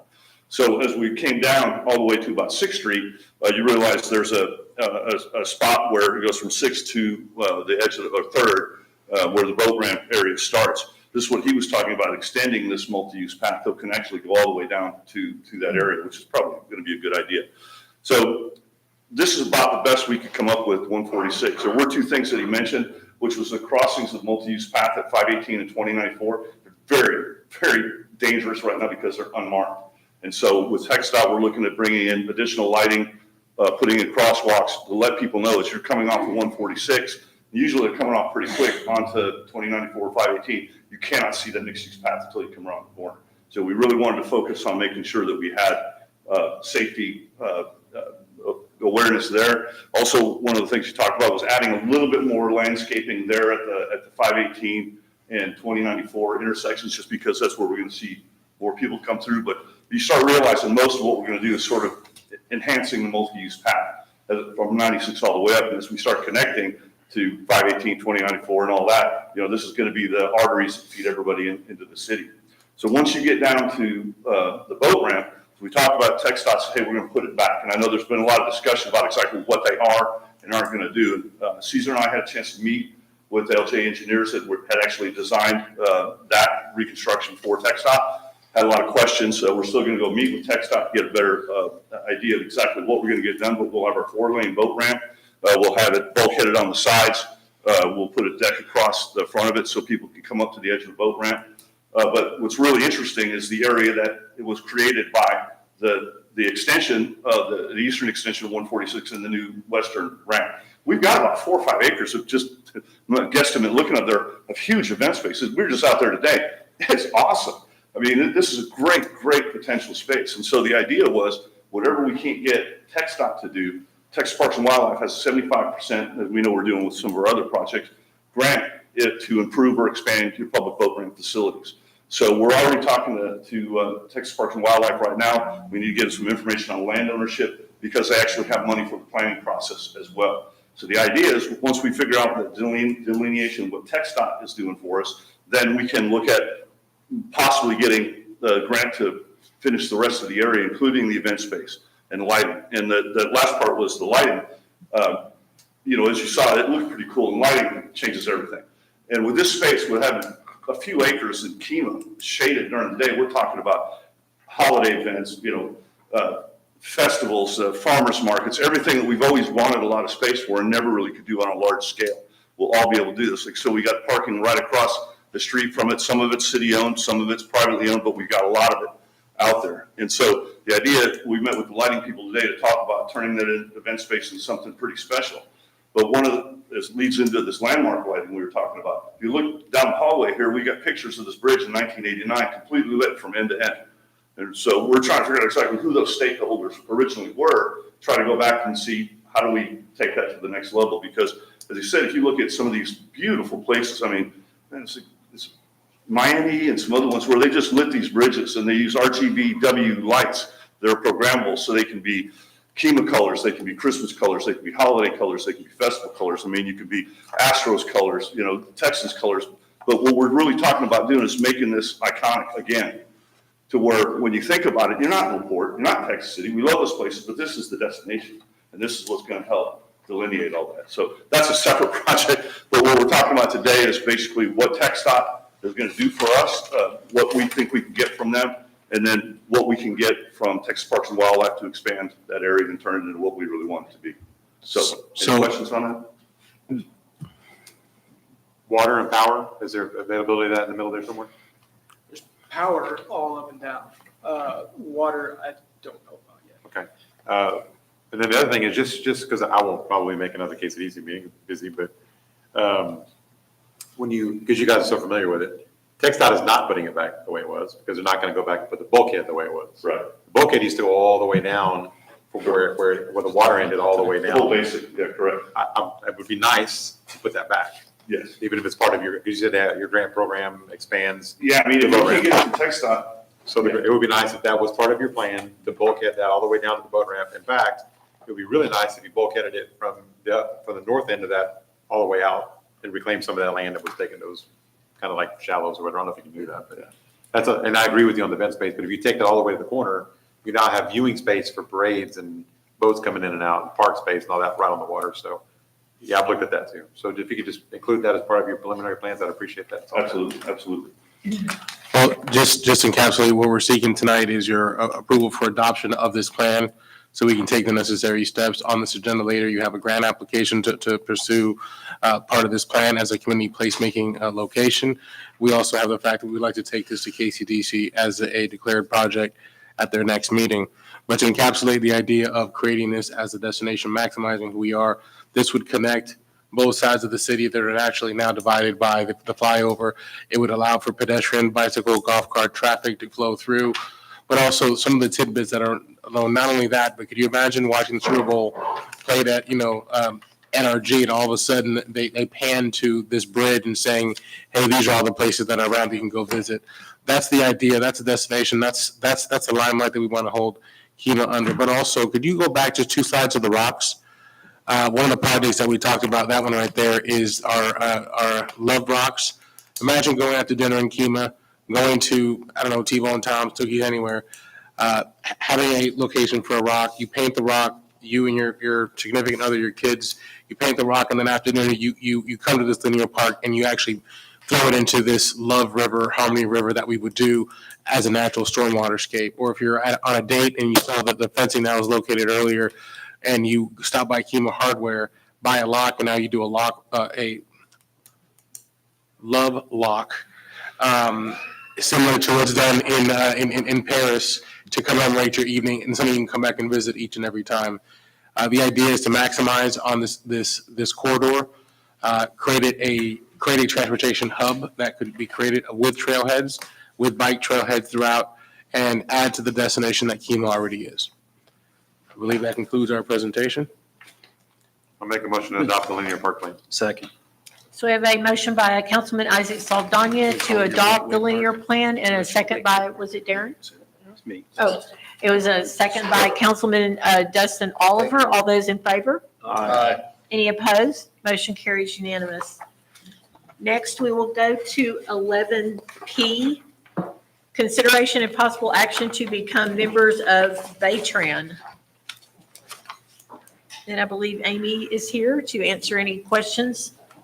Yeah, I have a quick presentation that I can flip through. I did this at the KCDC last month. So we have a regional voice for transportation, mobility, and air quality. Next slide, please. So mission, vision, and core values. Next slide, please. We have a 501c4 nonprofit that is led by a board of directors. This is our incoming board that'll be effective as of January 2026. Our board members are a mixture of people in the financial industry, people in the transit industry, engineers, people who work for the port, and also a couple of elected officials. Next slide, please. Very excited that last January we worked on and approved a 3-year strategic plan. These are our mission, vision, and core values, as well as our goals. We made a commitment to regional mobility, commitment to members and partners, and commitment to action. Next slide, please. The area that Baytran serves is all of Brazoria County, all of Galveston County, the southeast portion of Harris County, and we have the city of Baytown and TGS Cedarport as members of Baytran. Next slide, please. You guys probably know the economic impact of this region. I'll just kind of back up a little bit. 27% of the GDP of the state of Texas is right here in Baytran service area. So it's very important that we find ways to improve our mobility for citizens as well as freight with all the ports here. We're a membership-based organization funded by dues and event revenue. You can see the list of who are our members, and then we have some executive partners and sustaining partners as well. Next slide, please. Some of the benefits of membership are regional coordination, advocacy and education, business development, and transportation management.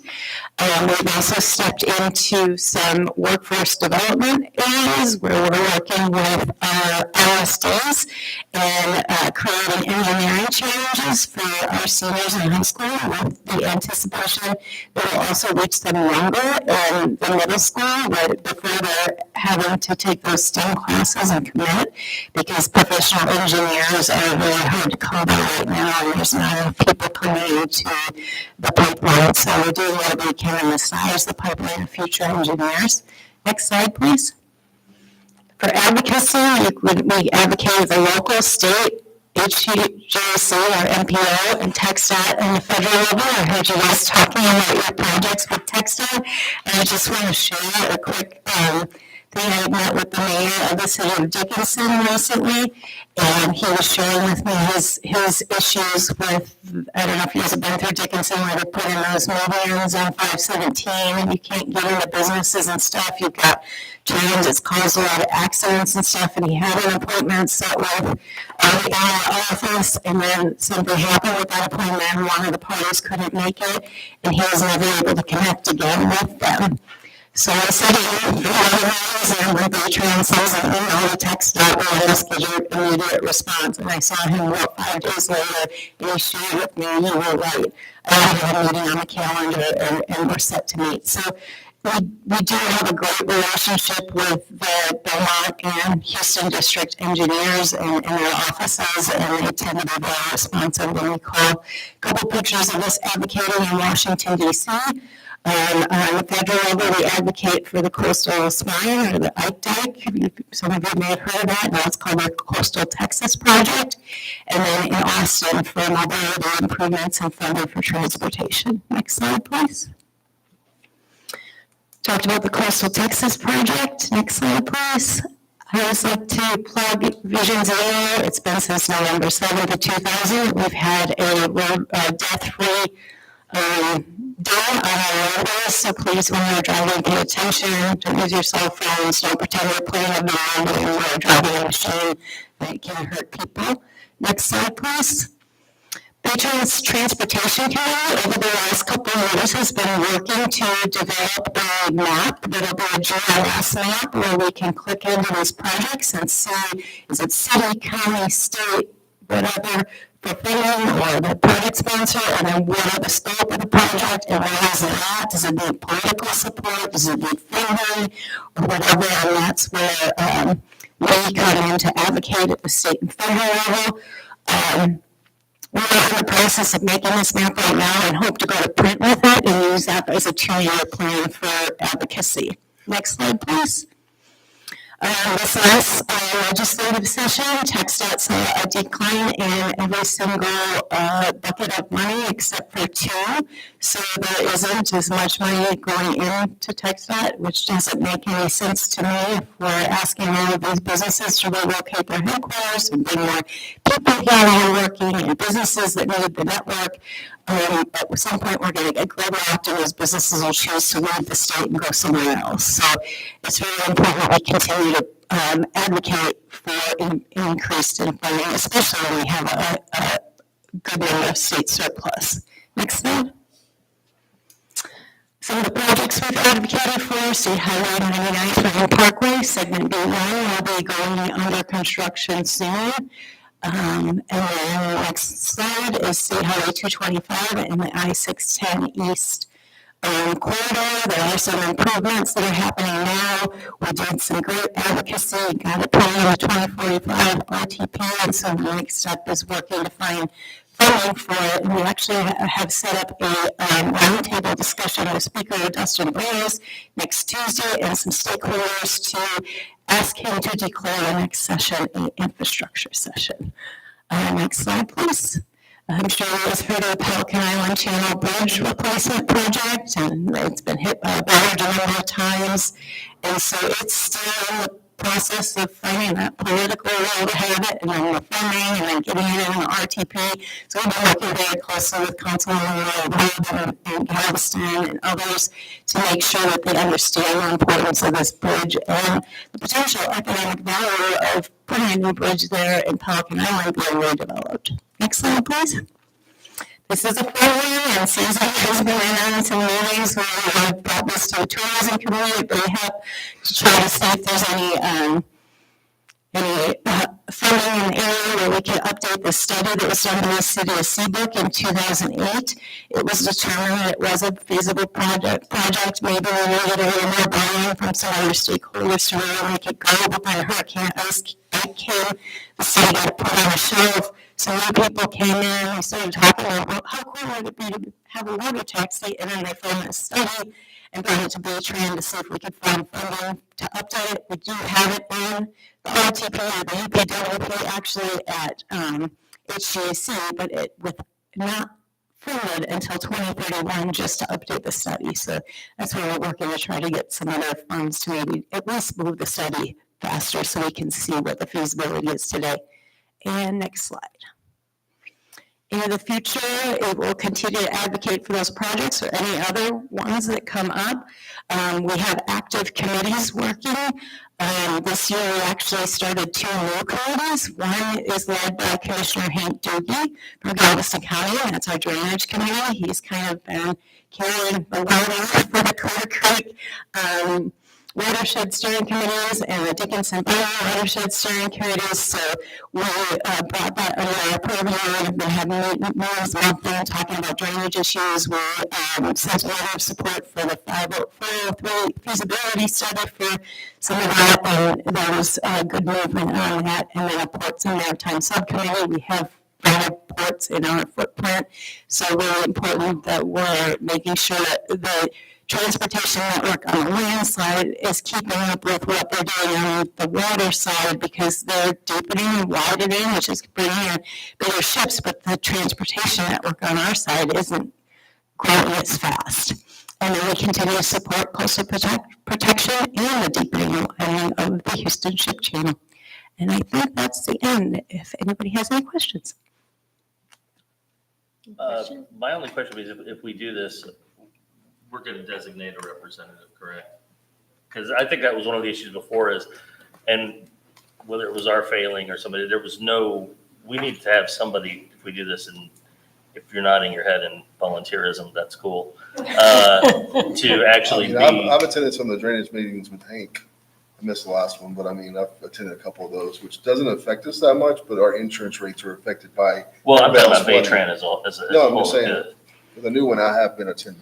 Okay, so as long as we can have somebody that's, I'm totally cool with it, as long as we're, taking, actually be an active participant, taking advantage of what it offers. Yeah, that's the We're benefit of being there, right? Is being involved and stuff like that. So, yeah. Twofold. I'll answer that question with 2 things. One, Amy has already pulled me in to do some stuff. We're actually working on some stuff having to do with World Cup and transportation to and from the region.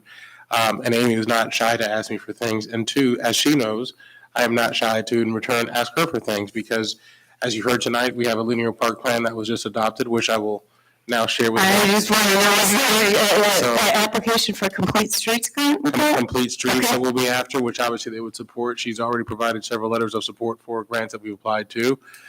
So I think that there already is synergy, but only would grow with some type of official partnership. Oh, cool. I'll make a motion to approve the city of Kima joining Baytran. Second. So we have a motion by Councilman Doug Meisinger and a second by, was it Dustin? Yes, ma'am. Second by Councilman Dustin Oliver. All those in favor? Aye. Any opposed? Motion carries. Thank you, Amy, so very much. Thank you all. I appreciate it. We'll be in touch. Thank you, Caesar. Thank you, ma'am. We will now move to 11Q. I do not believe that he's on the line yet, so we'll send it over as soon as we can. I would So- like to make a motion. I see faces still in the audience, so I'm assuming they're here for 11E. So I'd like to move 11E up before we do 12. May I just make one request, only because I do see one person that's here for 11B? If we could also consider 11B, please. Okay. I make So- a motion to move 11B and 11E up prior to item 12. 11Q, 11B and 11E. in front of item 11Q, right? Those are separate Q. Okay. Keeping that on. It's down on the line, so that's why. I was- We have a motion by Councilman Darren Broadus to move 11B and 11E up. Second. A second by Councilman Doug Meisinger. All those in favor? Aye. Okay, we will now go to 11B as in boy. But before we go any further, I'm going to recuse myself from any discussion or voting on this one. Okay, Kyle, do you want to, does he need to go out in the foyer? What does he need to do with recusing Not himself? going to vote. No. This is my wife's nomination Correct. that we're going to be discussing. If you So- conflict, then just don't vote. I can just stay right Yeah, here. just don't say a word. Okay. 11B is consideration of possible action on appointments to the City of Kima Municipal Management District Number 1, otherwise known as MMD 1. Mayor, there's a current vacancy that's left by the current vice president, Mr. Garrett Pope. And for the most part, the way this program has happened, the board does constitute, the council has one appointment. However, since there is a vacancy midway, they are going to deliberate as to who this next appointment would be. We would like to make the case in consideration for it to be a Kima resident. Currently, the other 4 members, I believe, are not Kima residents. So we would like to have our residents to have a vote or a voice on this board. To date, since it's not an open placement, today there's been only one person that shared interest that knew from the fact that there was something open. They're not making any decisions or meetings. They're going to open it at their October meeting and then make a decision at their November meeting. Due to a limited amount of meetings, we do have one person, Ms. Wallace, who would like to be considered for that position. She's already also made that pledge to the actual MMD. What we're seeking tonight is to have more representation from our residents. In this tonight, we're asking for you to allow me to write a letter in support of her, or if it would come from mayor, whichever body, to actually support her placement on this to fill the unexpired term that was recently left vacant by a current member. Motion to approve. Second. We have a motion by Councilman Doug Meisinger to approve Priscilla Wallace as our, to fill the vacancy in MMD 1, and we have a second by Councilman Isaac Saldana. Lee Wallace will not be voting on this. All those in favor? Aye. Aye. Any opposed? Motion carries. And just for Good the luck, record, good there luck should for be- them. I've been to one of those meetings with her. Good luck to the rest of the board. There should be way Just coming more forward. residents on that board than what there are. Thank you. It's Thank you. absolutely insane. Thank you for that there's so many wanting to people serve. representing y'all. Okay, we will move on. 11E, consideration of possible action to approve ordinance 2025-06. This is the first reading of second. The second should be November 5th. An ordinance of the City of Kima, Texas, amending Chapter 10 of the city's Code of Ordinances entitled Animals to update and clarify various sections, providing for codification, publication, and an effective date. This really, I think, addresses the feeding of stray animals, and Caesar might can talk to this if you need more clarification. Actually, Chief's going to take the lead on this one. Okay. This came from several complaints of how we were handling our current ordinance, and it does require some cleaning up, Chief. So I'm going to start off with a video for you guys to watch real quick. This is over in Kima Oaks.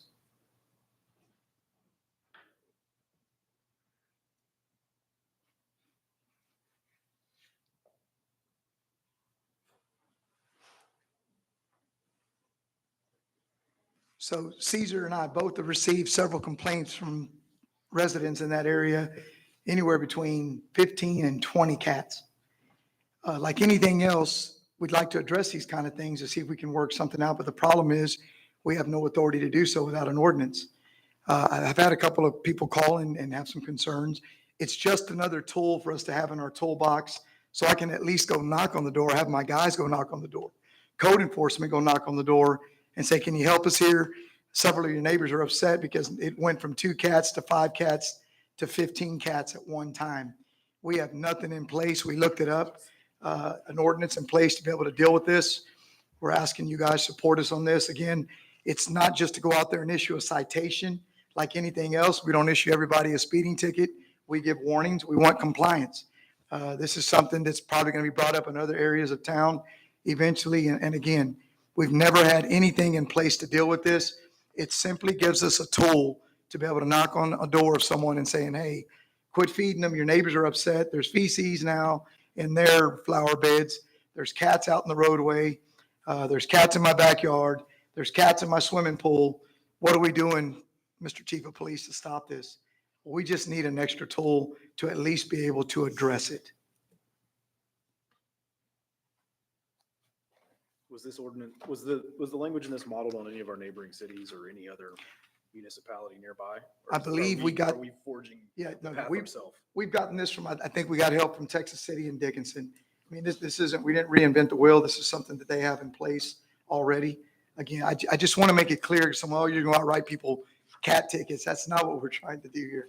We're trying to get compliance. Now, if we go and talk to you and ask you not to do something and you continue to do it, then we'll address it a second time. But again, if I'm going to go knock on your door, I want to be able to have the right and the authority to do so with an ordinance to support us.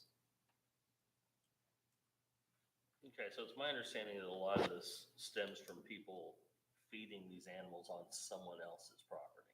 Both. They're not doing it in front of their house, they're doing it in front of somebody else's. Part of it, well, most of it's in front of someone's home, the person that's feeding them, but the cats are coming into their other yard, into their yards. Sure, well, And the neighbors are just, hey, can you help us here with this? And we started looking into it, and we don't have anything to go and knock on the door and say, hey, I believe the residents actually asked this person, please stop. That didn't work.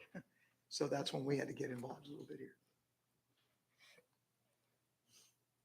Just another tool in the toolbox to help us out.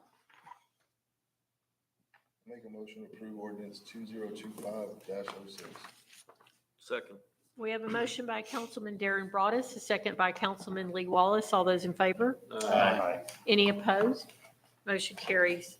I believe that was 11E. Okay, can we go to 11Q now, Caesar? Lake City online or no? They're not right now. We're having some technical I'll make a difficulties, motion to so. move item 12 up. Second. Okay, we have a motion to move item number 12, executive session up, and we have a second by Councilman Dustin Oliver. All those in favor? Aye. Motion carries. We will adjourn the meeting at 8:12 to go into executive session.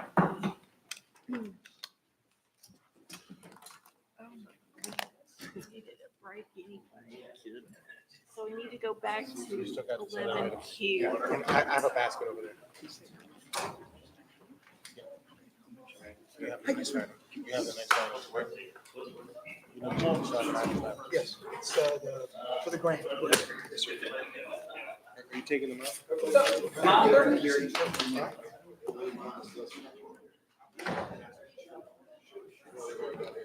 I tried to call you back. We need to get on that, though. You change that.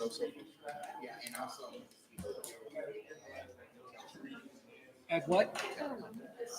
Oh, yeah. No, That's it's fine. not. Sooner than I thought it was. I'm trying to get something on the agenda in the week. Yes, sir. Yeah, all right.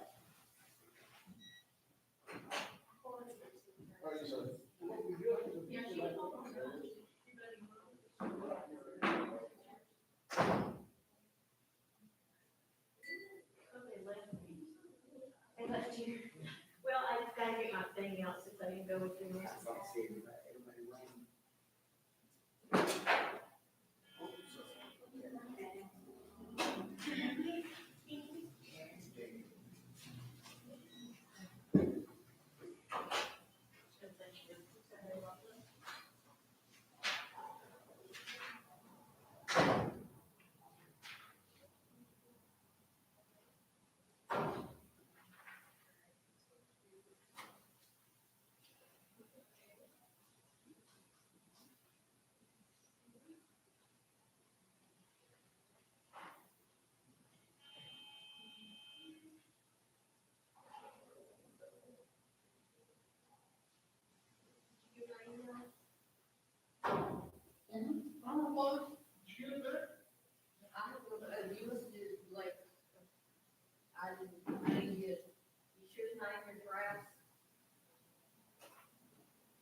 So I can't believe my sent items on my phone.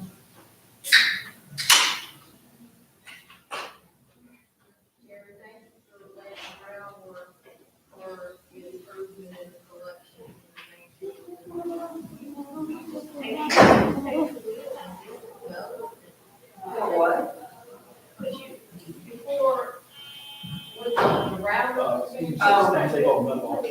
You take all that metal off.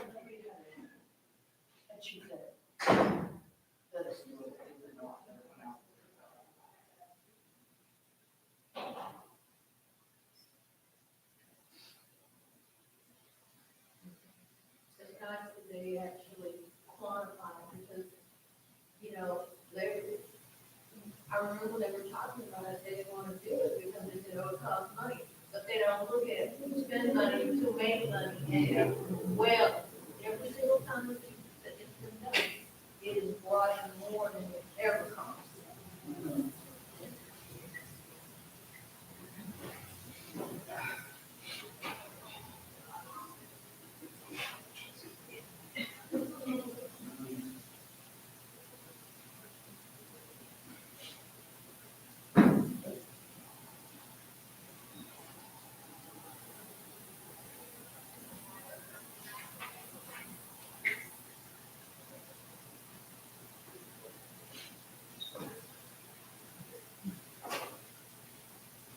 Yeah, it's 10:15.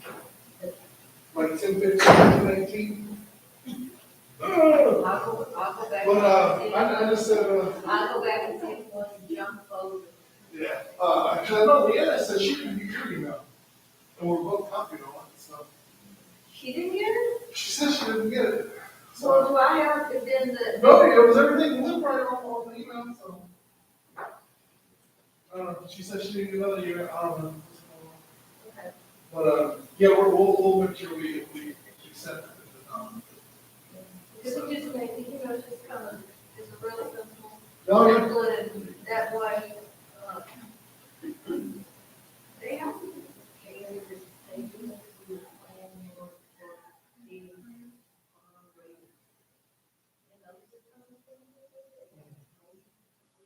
Just like that. No, there's some, you know, yeah, the no one cared was, I had 5 packs of dollars, I spent nearly $500 on petrol, and my go to steal, not recover. When they had that five pack of dollars, just run wild, no tags, no rates, nothing. Yeah. That's not a correct distance between cornhole. I shall throw that out there. She's on. Jerry ignored me. No, she did. Jerry explained. Dean.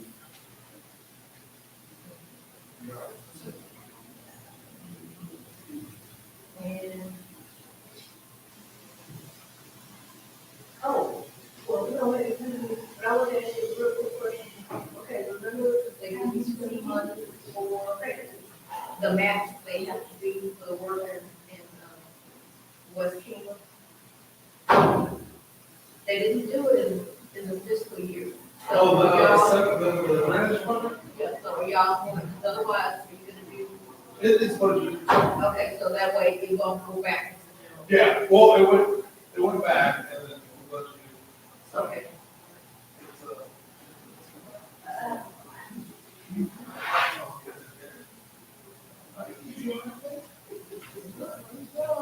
Oh. Based on my first two years. You're not, you're saying right now, listening to it. I didn't have to find your hash first. I think that's right.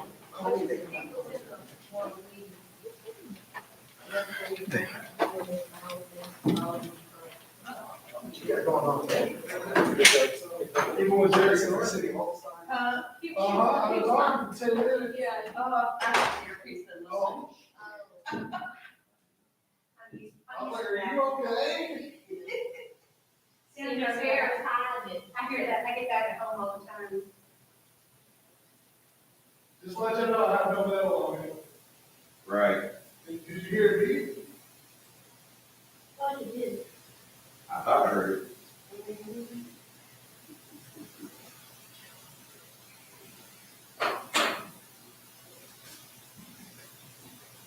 Apparently 7 years ago today, I was sitting in another long council meeting.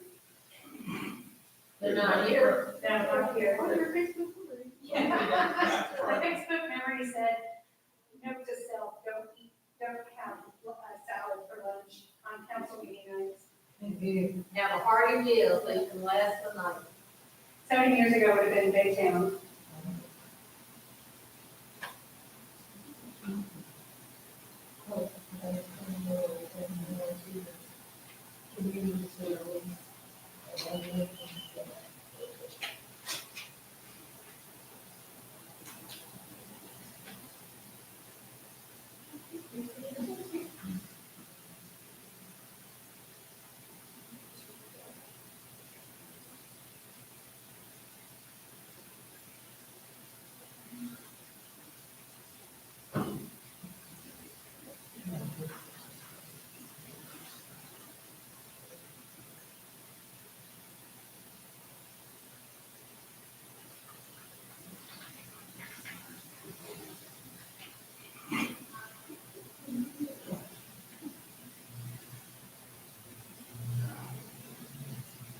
I'm back. Can you hear me?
Yeah, I do have one question. I'm reading that when you're on when we did the analysis, the numbers on the bottom, on the far right corner, it had more expenditures than revenue.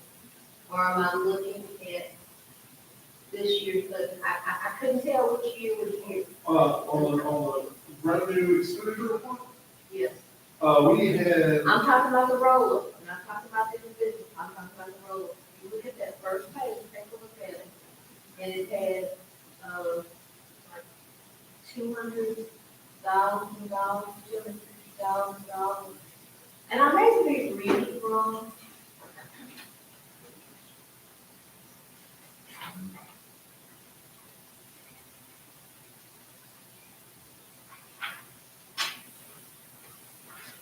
I'm talking about what's online.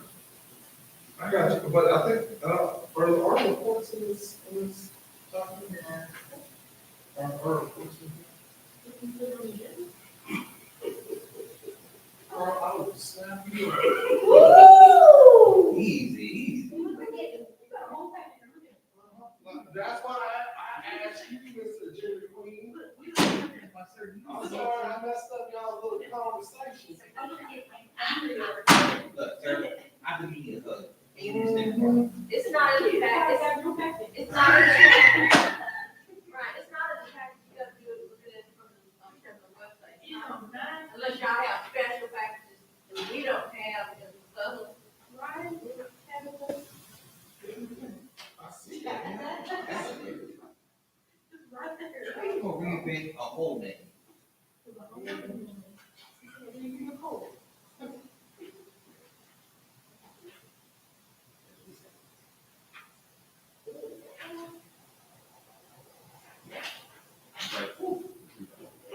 And I may be reading it wrong.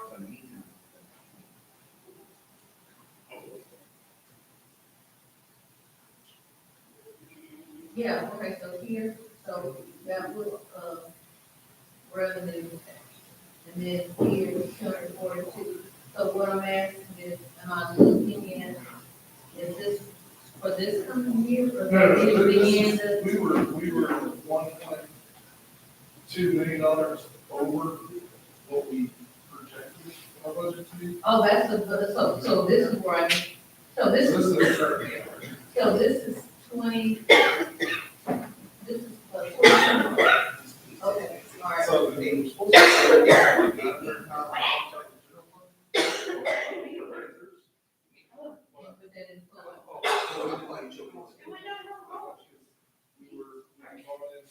more tax.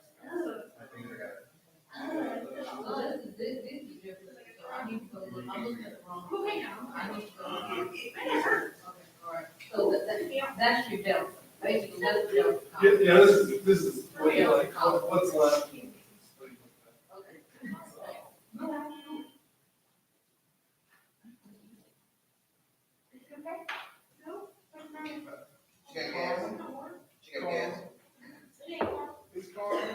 She tried to do her own drum roofing.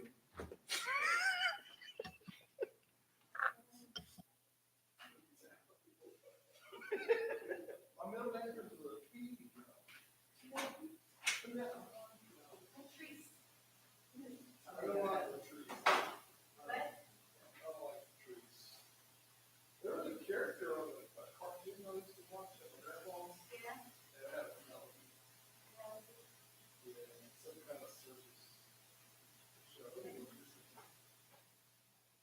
Yeah, it sounded like this, so you got all the.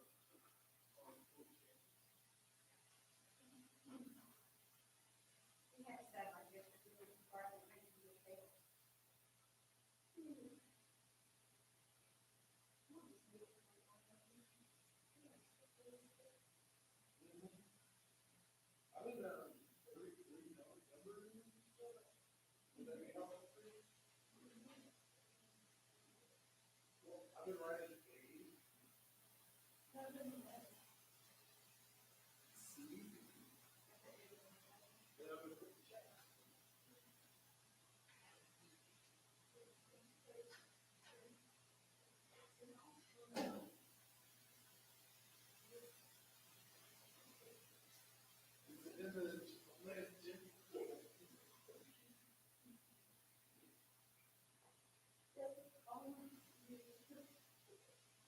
when they come back and say, I'll make a motion to approve the rest of the.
She's too late to go back for the dugout and get her mask. And she has to wear a mask. I make her wear a mask.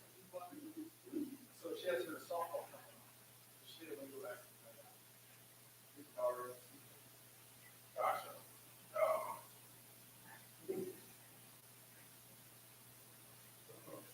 You see the other girl has the mask on, like her wear it. She don't want to go back to the dugout, so she just wore a mask. She's also at a volleyball game with Seth Helmet walking around. Gotta love it.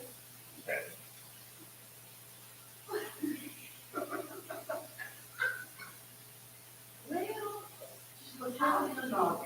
She's been, Oh, she's oh, good. yeah, she's, well, my wife coaches volleyball. And I always thought volleyball was a tall girl. And there's a girl in, my daughter's fifth grade, and a girl, two girls in fourth grade, who were dying. Right, but she probably had, you know, this kid day, she probably had a dad like 6'4" or something, and a mom that's pretty tall.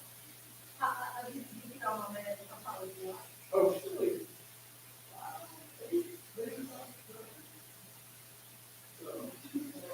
She wears heels. When you get tall jeans, my cousin, she was 6'3".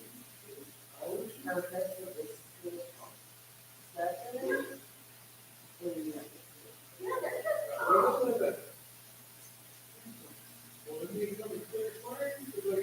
that's other grown. Yeah, that's. Most tall people, that's what we've done.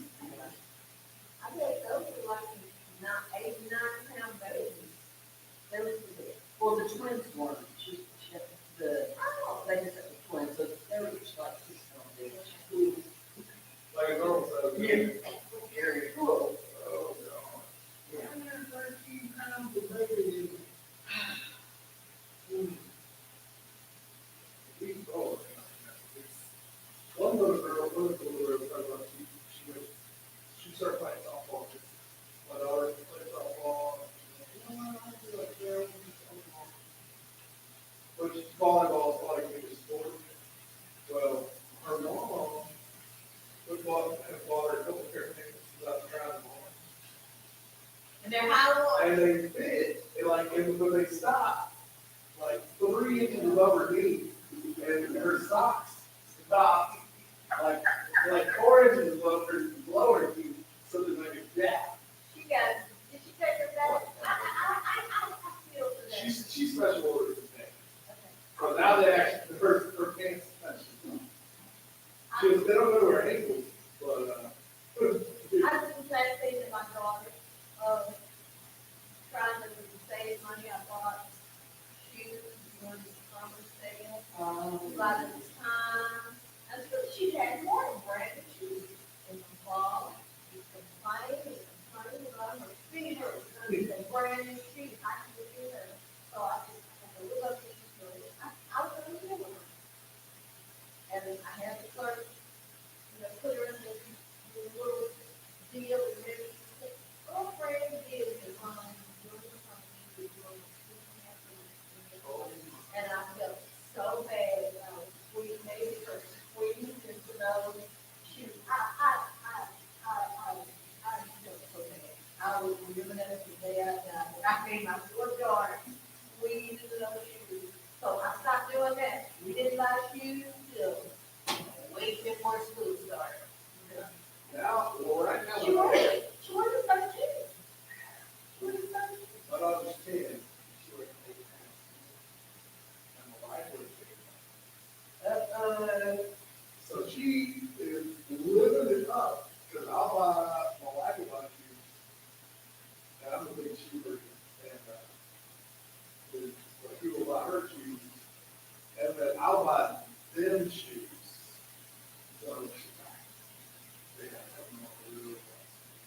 But are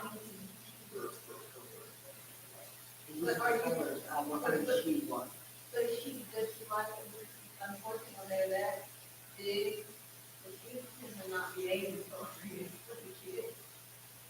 She likes what, well, for her mother likes the little space that she. Oh, good. Then you don't have to worry about this little spike wheels and the. Oh, no, we're not buying heels, I'm buying like tennis shoes. Oh, no.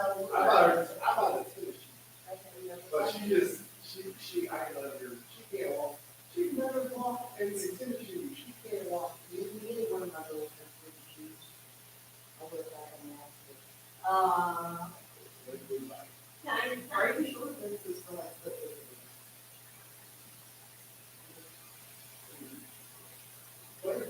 I don't know how long it's gonna last, what it takes you. I feel bad for it, but I'll go to, Big Apple, and, when they have a free phone there, and I'll just, if it's less than $10, I'll buy, like, you know, 1, 2, 3 sizes bigger, and I show them fun. So,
Sorry. Love you guys. Take care.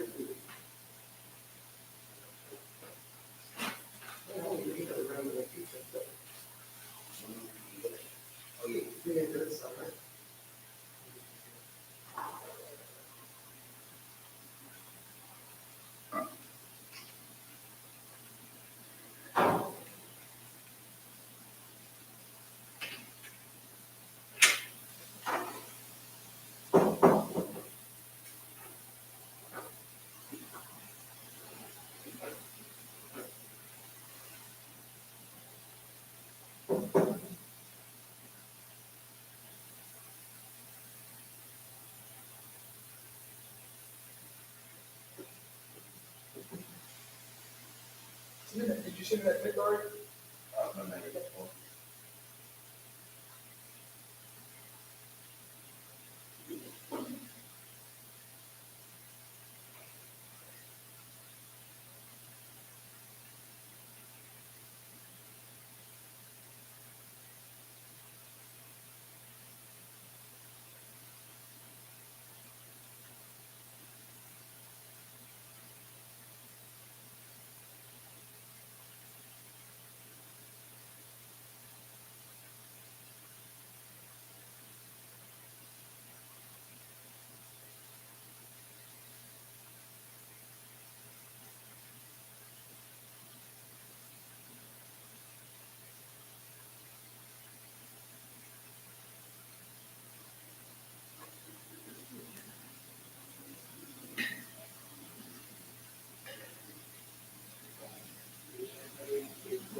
Team.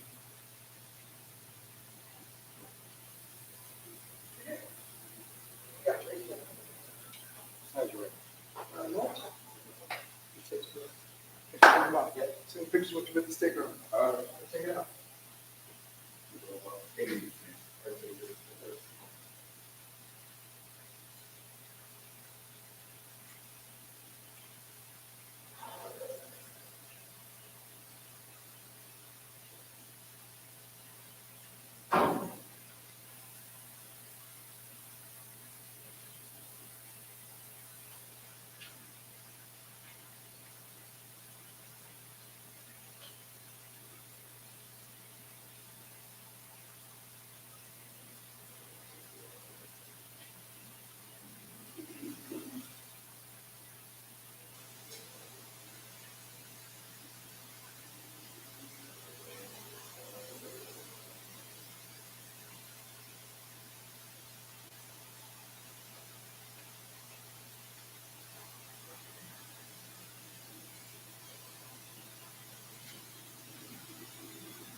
Told you, quick. No repeating themselves. Let's go. I'm hungry. I'm fat. I'm hungry. Second dinner. I had second lunch today, so I won't judge you.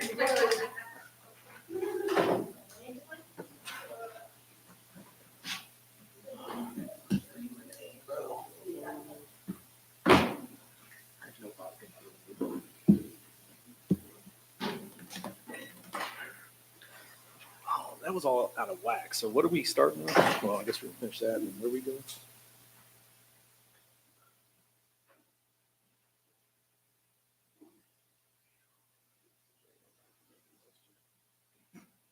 Bro. CPA's like, set your alarm for 11:30. Great job. Thank you. And, yeah, I guess I will see you tomorrow. Okay, bye.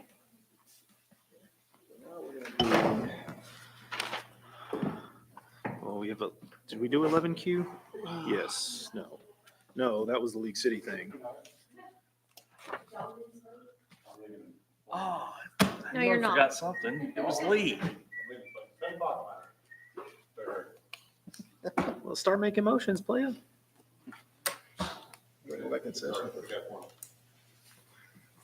Waiting on Lee. Lee's in the bathroom. He's in Councilman Staton's office. Yeah. We are on 13A and B now. But out don't of we still have X. to go back to 11Q? Yeah, and then we move have to that go up. back to 11Q. Yeah, and then we still have 11A, C, D, Okay, H, okay, we're gonna do it. I, J, K, L, M, N, Okay. O.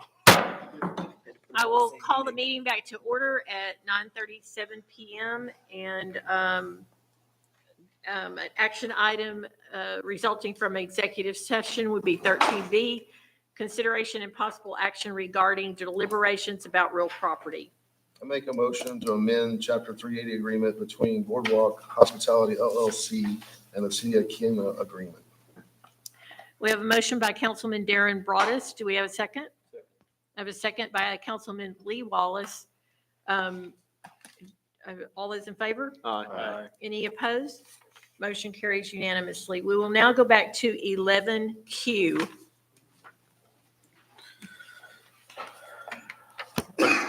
Are they on the phone? Did they ever call? No. I make a motion not to approve joining the League City Chamber. Second. So we have a motion by Councilman Dustin Oliver and a second by Councilman Darren Broadus. All those in favor? Aye. Any opposed? Motion carries. Now we will go back to 11A. Jesus. Consideration and possible action on the appointment of the main and alternate representatives to the Galveston County Animal Services Advisory Committee. These are both vacant positions due to someone moving out of the city. Yes, ma'am. Is anyone other than Tom Langford interested? Right now, no, but I thought it'd be prudent to have somebody from our PD since animal control is, animal services usually oversought. We didn't By put, PD? how come we don't put this out like we do everything else? Put it out for requests. If that's your wish to do so, we can my certainly do so, but in the meantime, we don't. I'll make a we motion can to put make it an out for appoint- requests. Do you want to appoint somebody at least into one of the seats so they can continue We going to already meetings have in the somebody meantime? in one of them. We have Is an Tom alternate. actually in the position? He's an alternate now. Oh, okay. So He's he can currently go. the alternate. So he can go. So we have a motion by Councilman Isaac Saldana. Do we have a second? To put this out for application. So what is it you want to do? Put it out for applications like we do everything else. Who do you want? We were going to just provide someone, you can go out, we were going to provide somebody in the interim from PD until you decided what you wanted to do permanently. That's all we were already doing. have one. You want someone from A PD. representative Who do you from want PD. Well, just leave us to them. You could still go out. I'm not telling you not to go out. We just wanted to fill the positions. So if a meeting came up in the time, between now and the time somebody was permanently appointed, that we have representation, But we already do with Tom. I agree. if that's your will. But, I Okay, mean, we have a motion on the floor that failed for a second. Now y'all deliberate and decide. I second it. Oh, Well, okay. I still don't understand what we're doing. So we're going Well, out. there's a second. So now okay, we got to vote. wait a second. Okay, We have a motion by Councilman Isaac Saldana, a second by Councilman Lee Wallace to put this out for applications. All those in favor? Aye. Opposed? I'm gonna be mad if this is done. Opposed. I'll make a Okay. motion to make the main rep Tom Langford and the alternate rep, who was it? Sergeant Tyler. Sergeant Tyler. Do we have a second? Second. We have a motion by Councilman Doug Meisinger and a second by Councilman who? Me. Dustin? Oh, well, no, I didn't know who Alright. said it. Every sentence. Councilman Dustin Oliver, all of those in favor? Aye. Those opposed? No. Okay, we have two opposed, Big no. Natasha, and these two opposed. Motion carries.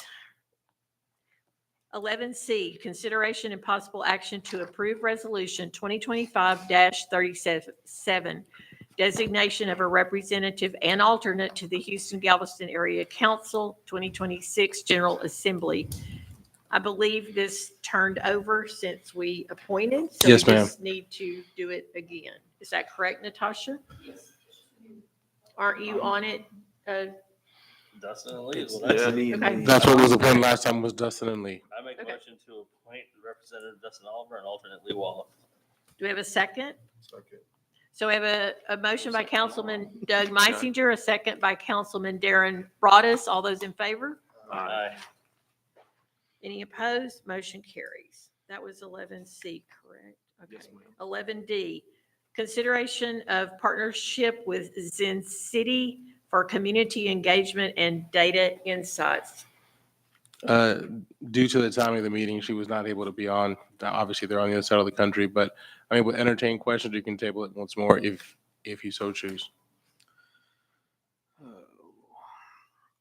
All right, well, I've been the one crying about this, so I guess I'll explain my heartburn. I don't want to get too far into my heartburn because it has to do with the overall overarching marketing plan or lack thereof for the city, since we don't have a marketing firm anymore, and Patty's an army of one at the moment. I don't want to spend the money on this just because we can. I think we need to have a bigger conversation about what our plan is for marketing and communication and events, and tidy all that up before we go out and spend tax dollars on just more stuff. Okay. And that's my 2 cents. Somebody can tell me I'm wrong or I don't think you're wrong. If you make a motion, I'm gonna second it. I will make a motion to table Zen City for community engagement data insights until the first meeting of February 2026. Second. So we have a motion by Councilman Dustin Oliver, second by Councilman Doug Meisinger. All those in favor? Aye. Any opposed? Motion carries. I believe we are now at 11H. Consideration and possible action to approve a budget adjustment for police rifle resistant body armor grant. And I believe this is. This one's very 62. quick, Mayor. You've already approved this grant. We need to approve a budget amendment in order to make the purchase or to go seek the proper procurement. This item is just approving the budget amendment for this no match grant for the rifle resistant body armor. Do we have a I'll motion? make a motion to approve the budget adjustment for the police rifle resistant body armor grant. Second. So we have a One of motion us by does. Councilman Doug Meisinger, a second by Councilman Lee Wallace. All those in favor? Aye. Any opposed? Motion carries. We are now on How come the rest of this meeting goes this fast? 11I. I'll let Tom talk about it. Consideration and possible action to approve, consideration and possible approval to accept a grant award from the Office of the Governor for new law enforcement radio systems for the Operation Lone Star Grant Program. Council, earlier this year, you gave us the authorization to pursue this grant. We come tonight before you with favorable news. Captain Reese, please. Well, good evening. Just letting you know that for Operation Lone Star, we were awarded $100,000. Nice. Good job. Woohoo! This once again is a no match grant that was accepted, and we're seeking your approval tonight so we can formally accept the grant. Do we have a motion? I will make a motion to approve accepting a grant award from the Office of the Governor for new law enforcement radio systems for the Operation Lone Star Grant Program. So I have a motion by Councilman Dustin Oliver, second by Councilman Darren Broadus. All those in favor? Aye. Motion carries unanimous. 11J, consideration and possible action to approve a budget adjustment for police Operation Lone Star Grant Program. This is a budget amendment that would be necessary in order to go procure those funds. If you remember, obviously this was not budgeted. These are all reimbursable grants that we need to go pursue. At this time, we're seeking that amendment, so we have to come back to you with that later. We just like to seek the amendment for the purchase whenever we're done with the procurement process. Well, I'll make the motion to approve the budget adjustment for police's Operation Lone Star Grant Program. Second. So we have a motion by Councilman Lee Wallace and a second by, I think, everyone else. We'll just choose Isaac down there for the second. All those in favor? Motion carries. 11K, consideration and possible approval to complete and pursue a grant application for the Office of the Governor concerning State Homeland Security Program, SHSP, and Urban Area Security Initiative, UASI, supporting border crisis response and enforcement projects, HSGP-BC, fiscal year 2025. Mayor, I'd like to commend Captain Ruiz and the rest of the PD for their leadership. This grant we're seeking your approval would be for traffic calming, pedestrian safety surveillance measures, all to increase public safety in the city. We are seeking your approval for this. Once again, this would be a no-cost match grant. Can you explain what it is you have to do to get this money and the program-specific requirements? Yes, sir. Okay, so essentially with this program, it's pronounced UASI. UASI is a combination of state and federal funds. It's pretty much anti-terrorism, but it's being able to actually tie in that anti-terrorism with the issues we're having with the border right now. So there's a lot of different categories you have to go through, a lot of explaining. You have to give history as well as stats to actually be able to write for this. Can you expand on issues with the border, please? This is particularly to go after any type of unsolicited items that are coming in and out of the country. It could include anything having to do with human trafficking.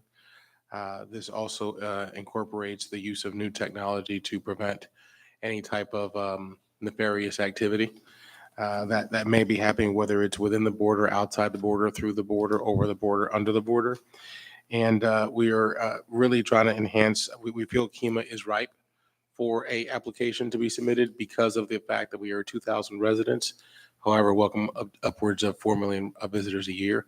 So we are susceptible to have a high need for pedestrian safety, for traffic calming, and for surveillance measures. And to conduct joint training exercise with ICE and local and law enforcement to test operational coordination. Forgot that part. Into what? Conducting joint training exercise with ICE and local law enforcement to test operational coordination. Is that different than any operations we do now? No. Go ahead, vote on it. Be a no for me.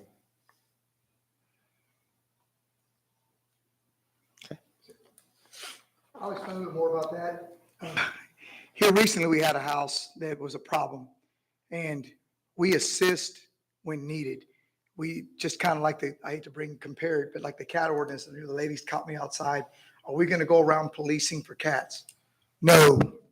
It's a tool in the toolbox to have if we run into this encounter we had over here in our newest subdivision. And because we went out there and called ICE, that thing has been shut down. The guy's pretty much, the last thing he needs to do is put the sign up.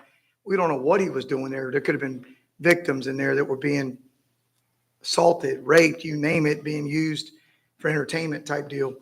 Again, it's just another tool in the toolbox to use, but you know me well as your chief of police.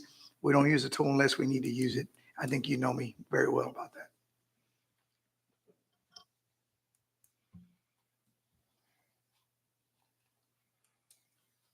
I'll make a motion to approve the, to complete and pursue a grant application for the Office of the Governor concerning State Home Land Security Program and Urban Area Security Initiative, supporting border crisis response and enforcement projects. FY 2025. Second. So a motion by Councilman Darren Broadus and a second by Councilman Lee Wallace. All those in favor? Aye. Any opposed? No. Motion- Motion carries. 11L, consideration and possible action to authorize submission of a grant application to the Community Placemaking Grants Program through Project for Public Spaces. Thank you, Mayor. I'd be remiss, this item was supposed to be presented by our interns this evening. They were not feeling very well, probably too long of a day, but this is a no-cost match grant, and the intent is to follow protecting public spaces, connectivity, and sense of belonging. It is up to a $100,000 reward with zero match. It is a competitive grant process, and we intend to utilize these funds to make KEMA itself and tied to connection points of the linear park, or as Tom would like to call it, the Gateway Park, to have connectivity and community placemaking throughout this project. Make a motion to authorize submission of a grant application to the Community Placemaking Grants Program through Projects for Public Spaces. So we have a motion by Councilman Darren Broadus. Do we have a second? Second. We have a second by Councilman Dustin Oliver. All those in favor? Aye. Any opposed? Motion carries. 11M, consideration and possible action to authorize submission of a grant application to HGAC, Houston Galveston Area Council, for their solid waste grant program. This is another item that was brought by residents and even member councils of trying to beef up our recycling program to include having larger recycling cans with lids, and also incorporating some residential and business recycling, as well as parking lots, parks, and so forth. The interns worked on this grant application and were able to submit to HGAC. It's a total grant application upwards of $150,000, again with no match necessary. And we're happy to report that it was submitted and we're in consideration for funding. We want to just make sure that we have your authorization to pursue that application further in hopes of being funded when the decision is made. Do I have a motion? I'll make a motion to authorize submission of a grant application to HGAC, Houston Galveston Area Council, for their solid waste grant program. So we have a motion by Councilman Doug Meisinger, and do we have a second? Second. We have a second by Councilman Lee Wallace. All those in favor? Aye. Any opposed? Motion carries. That was M, correct? Yes. Okay, we need to go to 11O, consideration and possible action to become a member of ERCOT. Our partners from Thomas Ricardo from Lloyd Gosling, recommended that cities who had not been members of ERCOT to join ERCOT so you can have a vote. We know that a lot of cities wanted to have a voice when some of these freezes or natural disasters have happened, along with ERCOT and their preparation methods and so forth. Sadly, a lot of cities were not invited to do so because they didn't have a membership. Also, I know a lot of our residents have questions about our power concerns. This allows us to be more informed. And it was recommended for us to join this for a $100 annual membership. Do we have a motion? Motion to approve the city becoming a member of ERCOT. We have a motion by Councilman Doug Meisinger. Do we have a second? Second. We have a second by Councilman Dustin Oliver. All those in favor? Aye. Any opposed? Motion carries. 11R, consideration and possible action to release an RFP for administrative professional services for the Texas General Land Office Community Development Grant Disaster Recovery Local Communities Program. Mayor, this is one of two items that are almost identical. I do want to remit on the next one, there is a small typo, but this is the grant application, the RFP release that I requested at the last meeting. We worked on this RFP release. This is the documentation in order to release to get administrative professional services sought. Remember, this is through the Local Communities Program funded by CDBG and GLO. We're seeking your approval to release this RFP to the public in solicitation for professional services for administrative services towards this grant. Do we have a motion?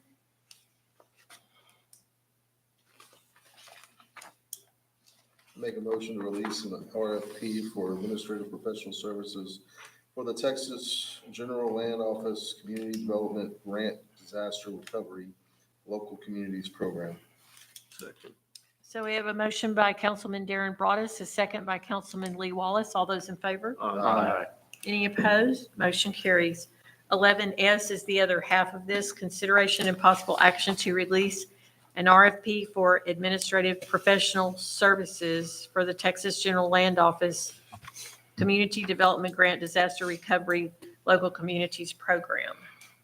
Yes, Mayor, this is actually should be engineering architectural services. Okay. I apologize for that typo, but the backup documentation to support that we're in search of engineering and architectural services. Same grant opportunity. It has to be listed as separate. It could be the same firm if so chosen, but it has to be solicited separately through the grant by the request, similar to the current grant that's funded.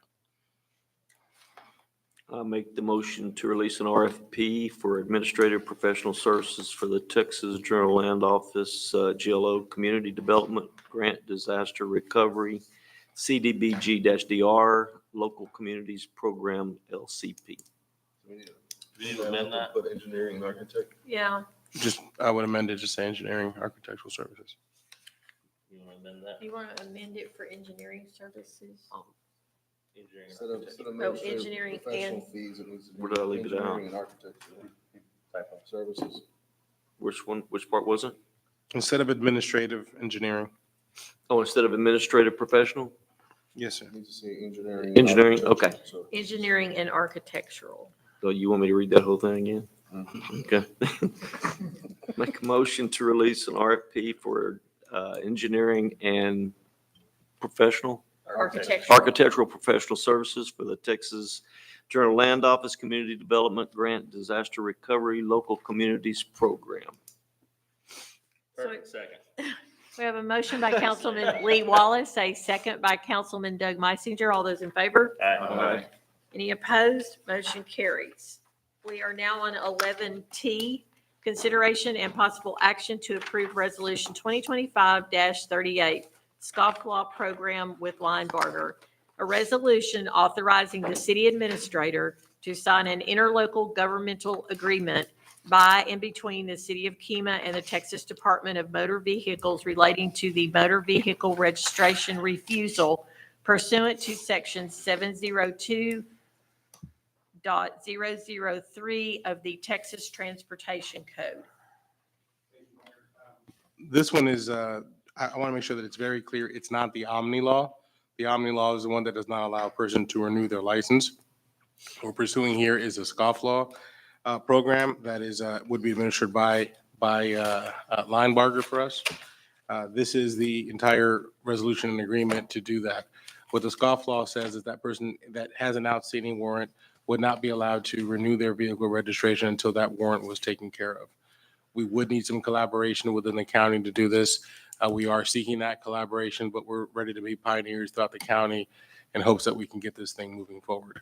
We've already had dialogue with county commissioners on this. We've already had preliminary discussion with Cheryl Johnson's office, who we would need her assistance. And there's also going to be collaboration with other cities who may want to partake. This is another tool added to the tool belt that allows us to make sure that we hold people accountable who may have outstanding warrants. Make a motion to approve resolution 2025-38. Second. So we have a motion by Councilman Darren Broadus, a second by Councilman Doug Meisinger. All those in favor? Aye. Motion carries. I believe, unless I have missed something in all that hopping around, that we are done. So I will adjourn the meeting at 9:59. Very easy to do. Oh, wow, Isaac, you made it by like that much. Oh, bouncing around. Oh, no, you didn't.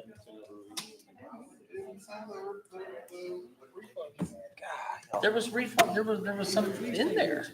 All right.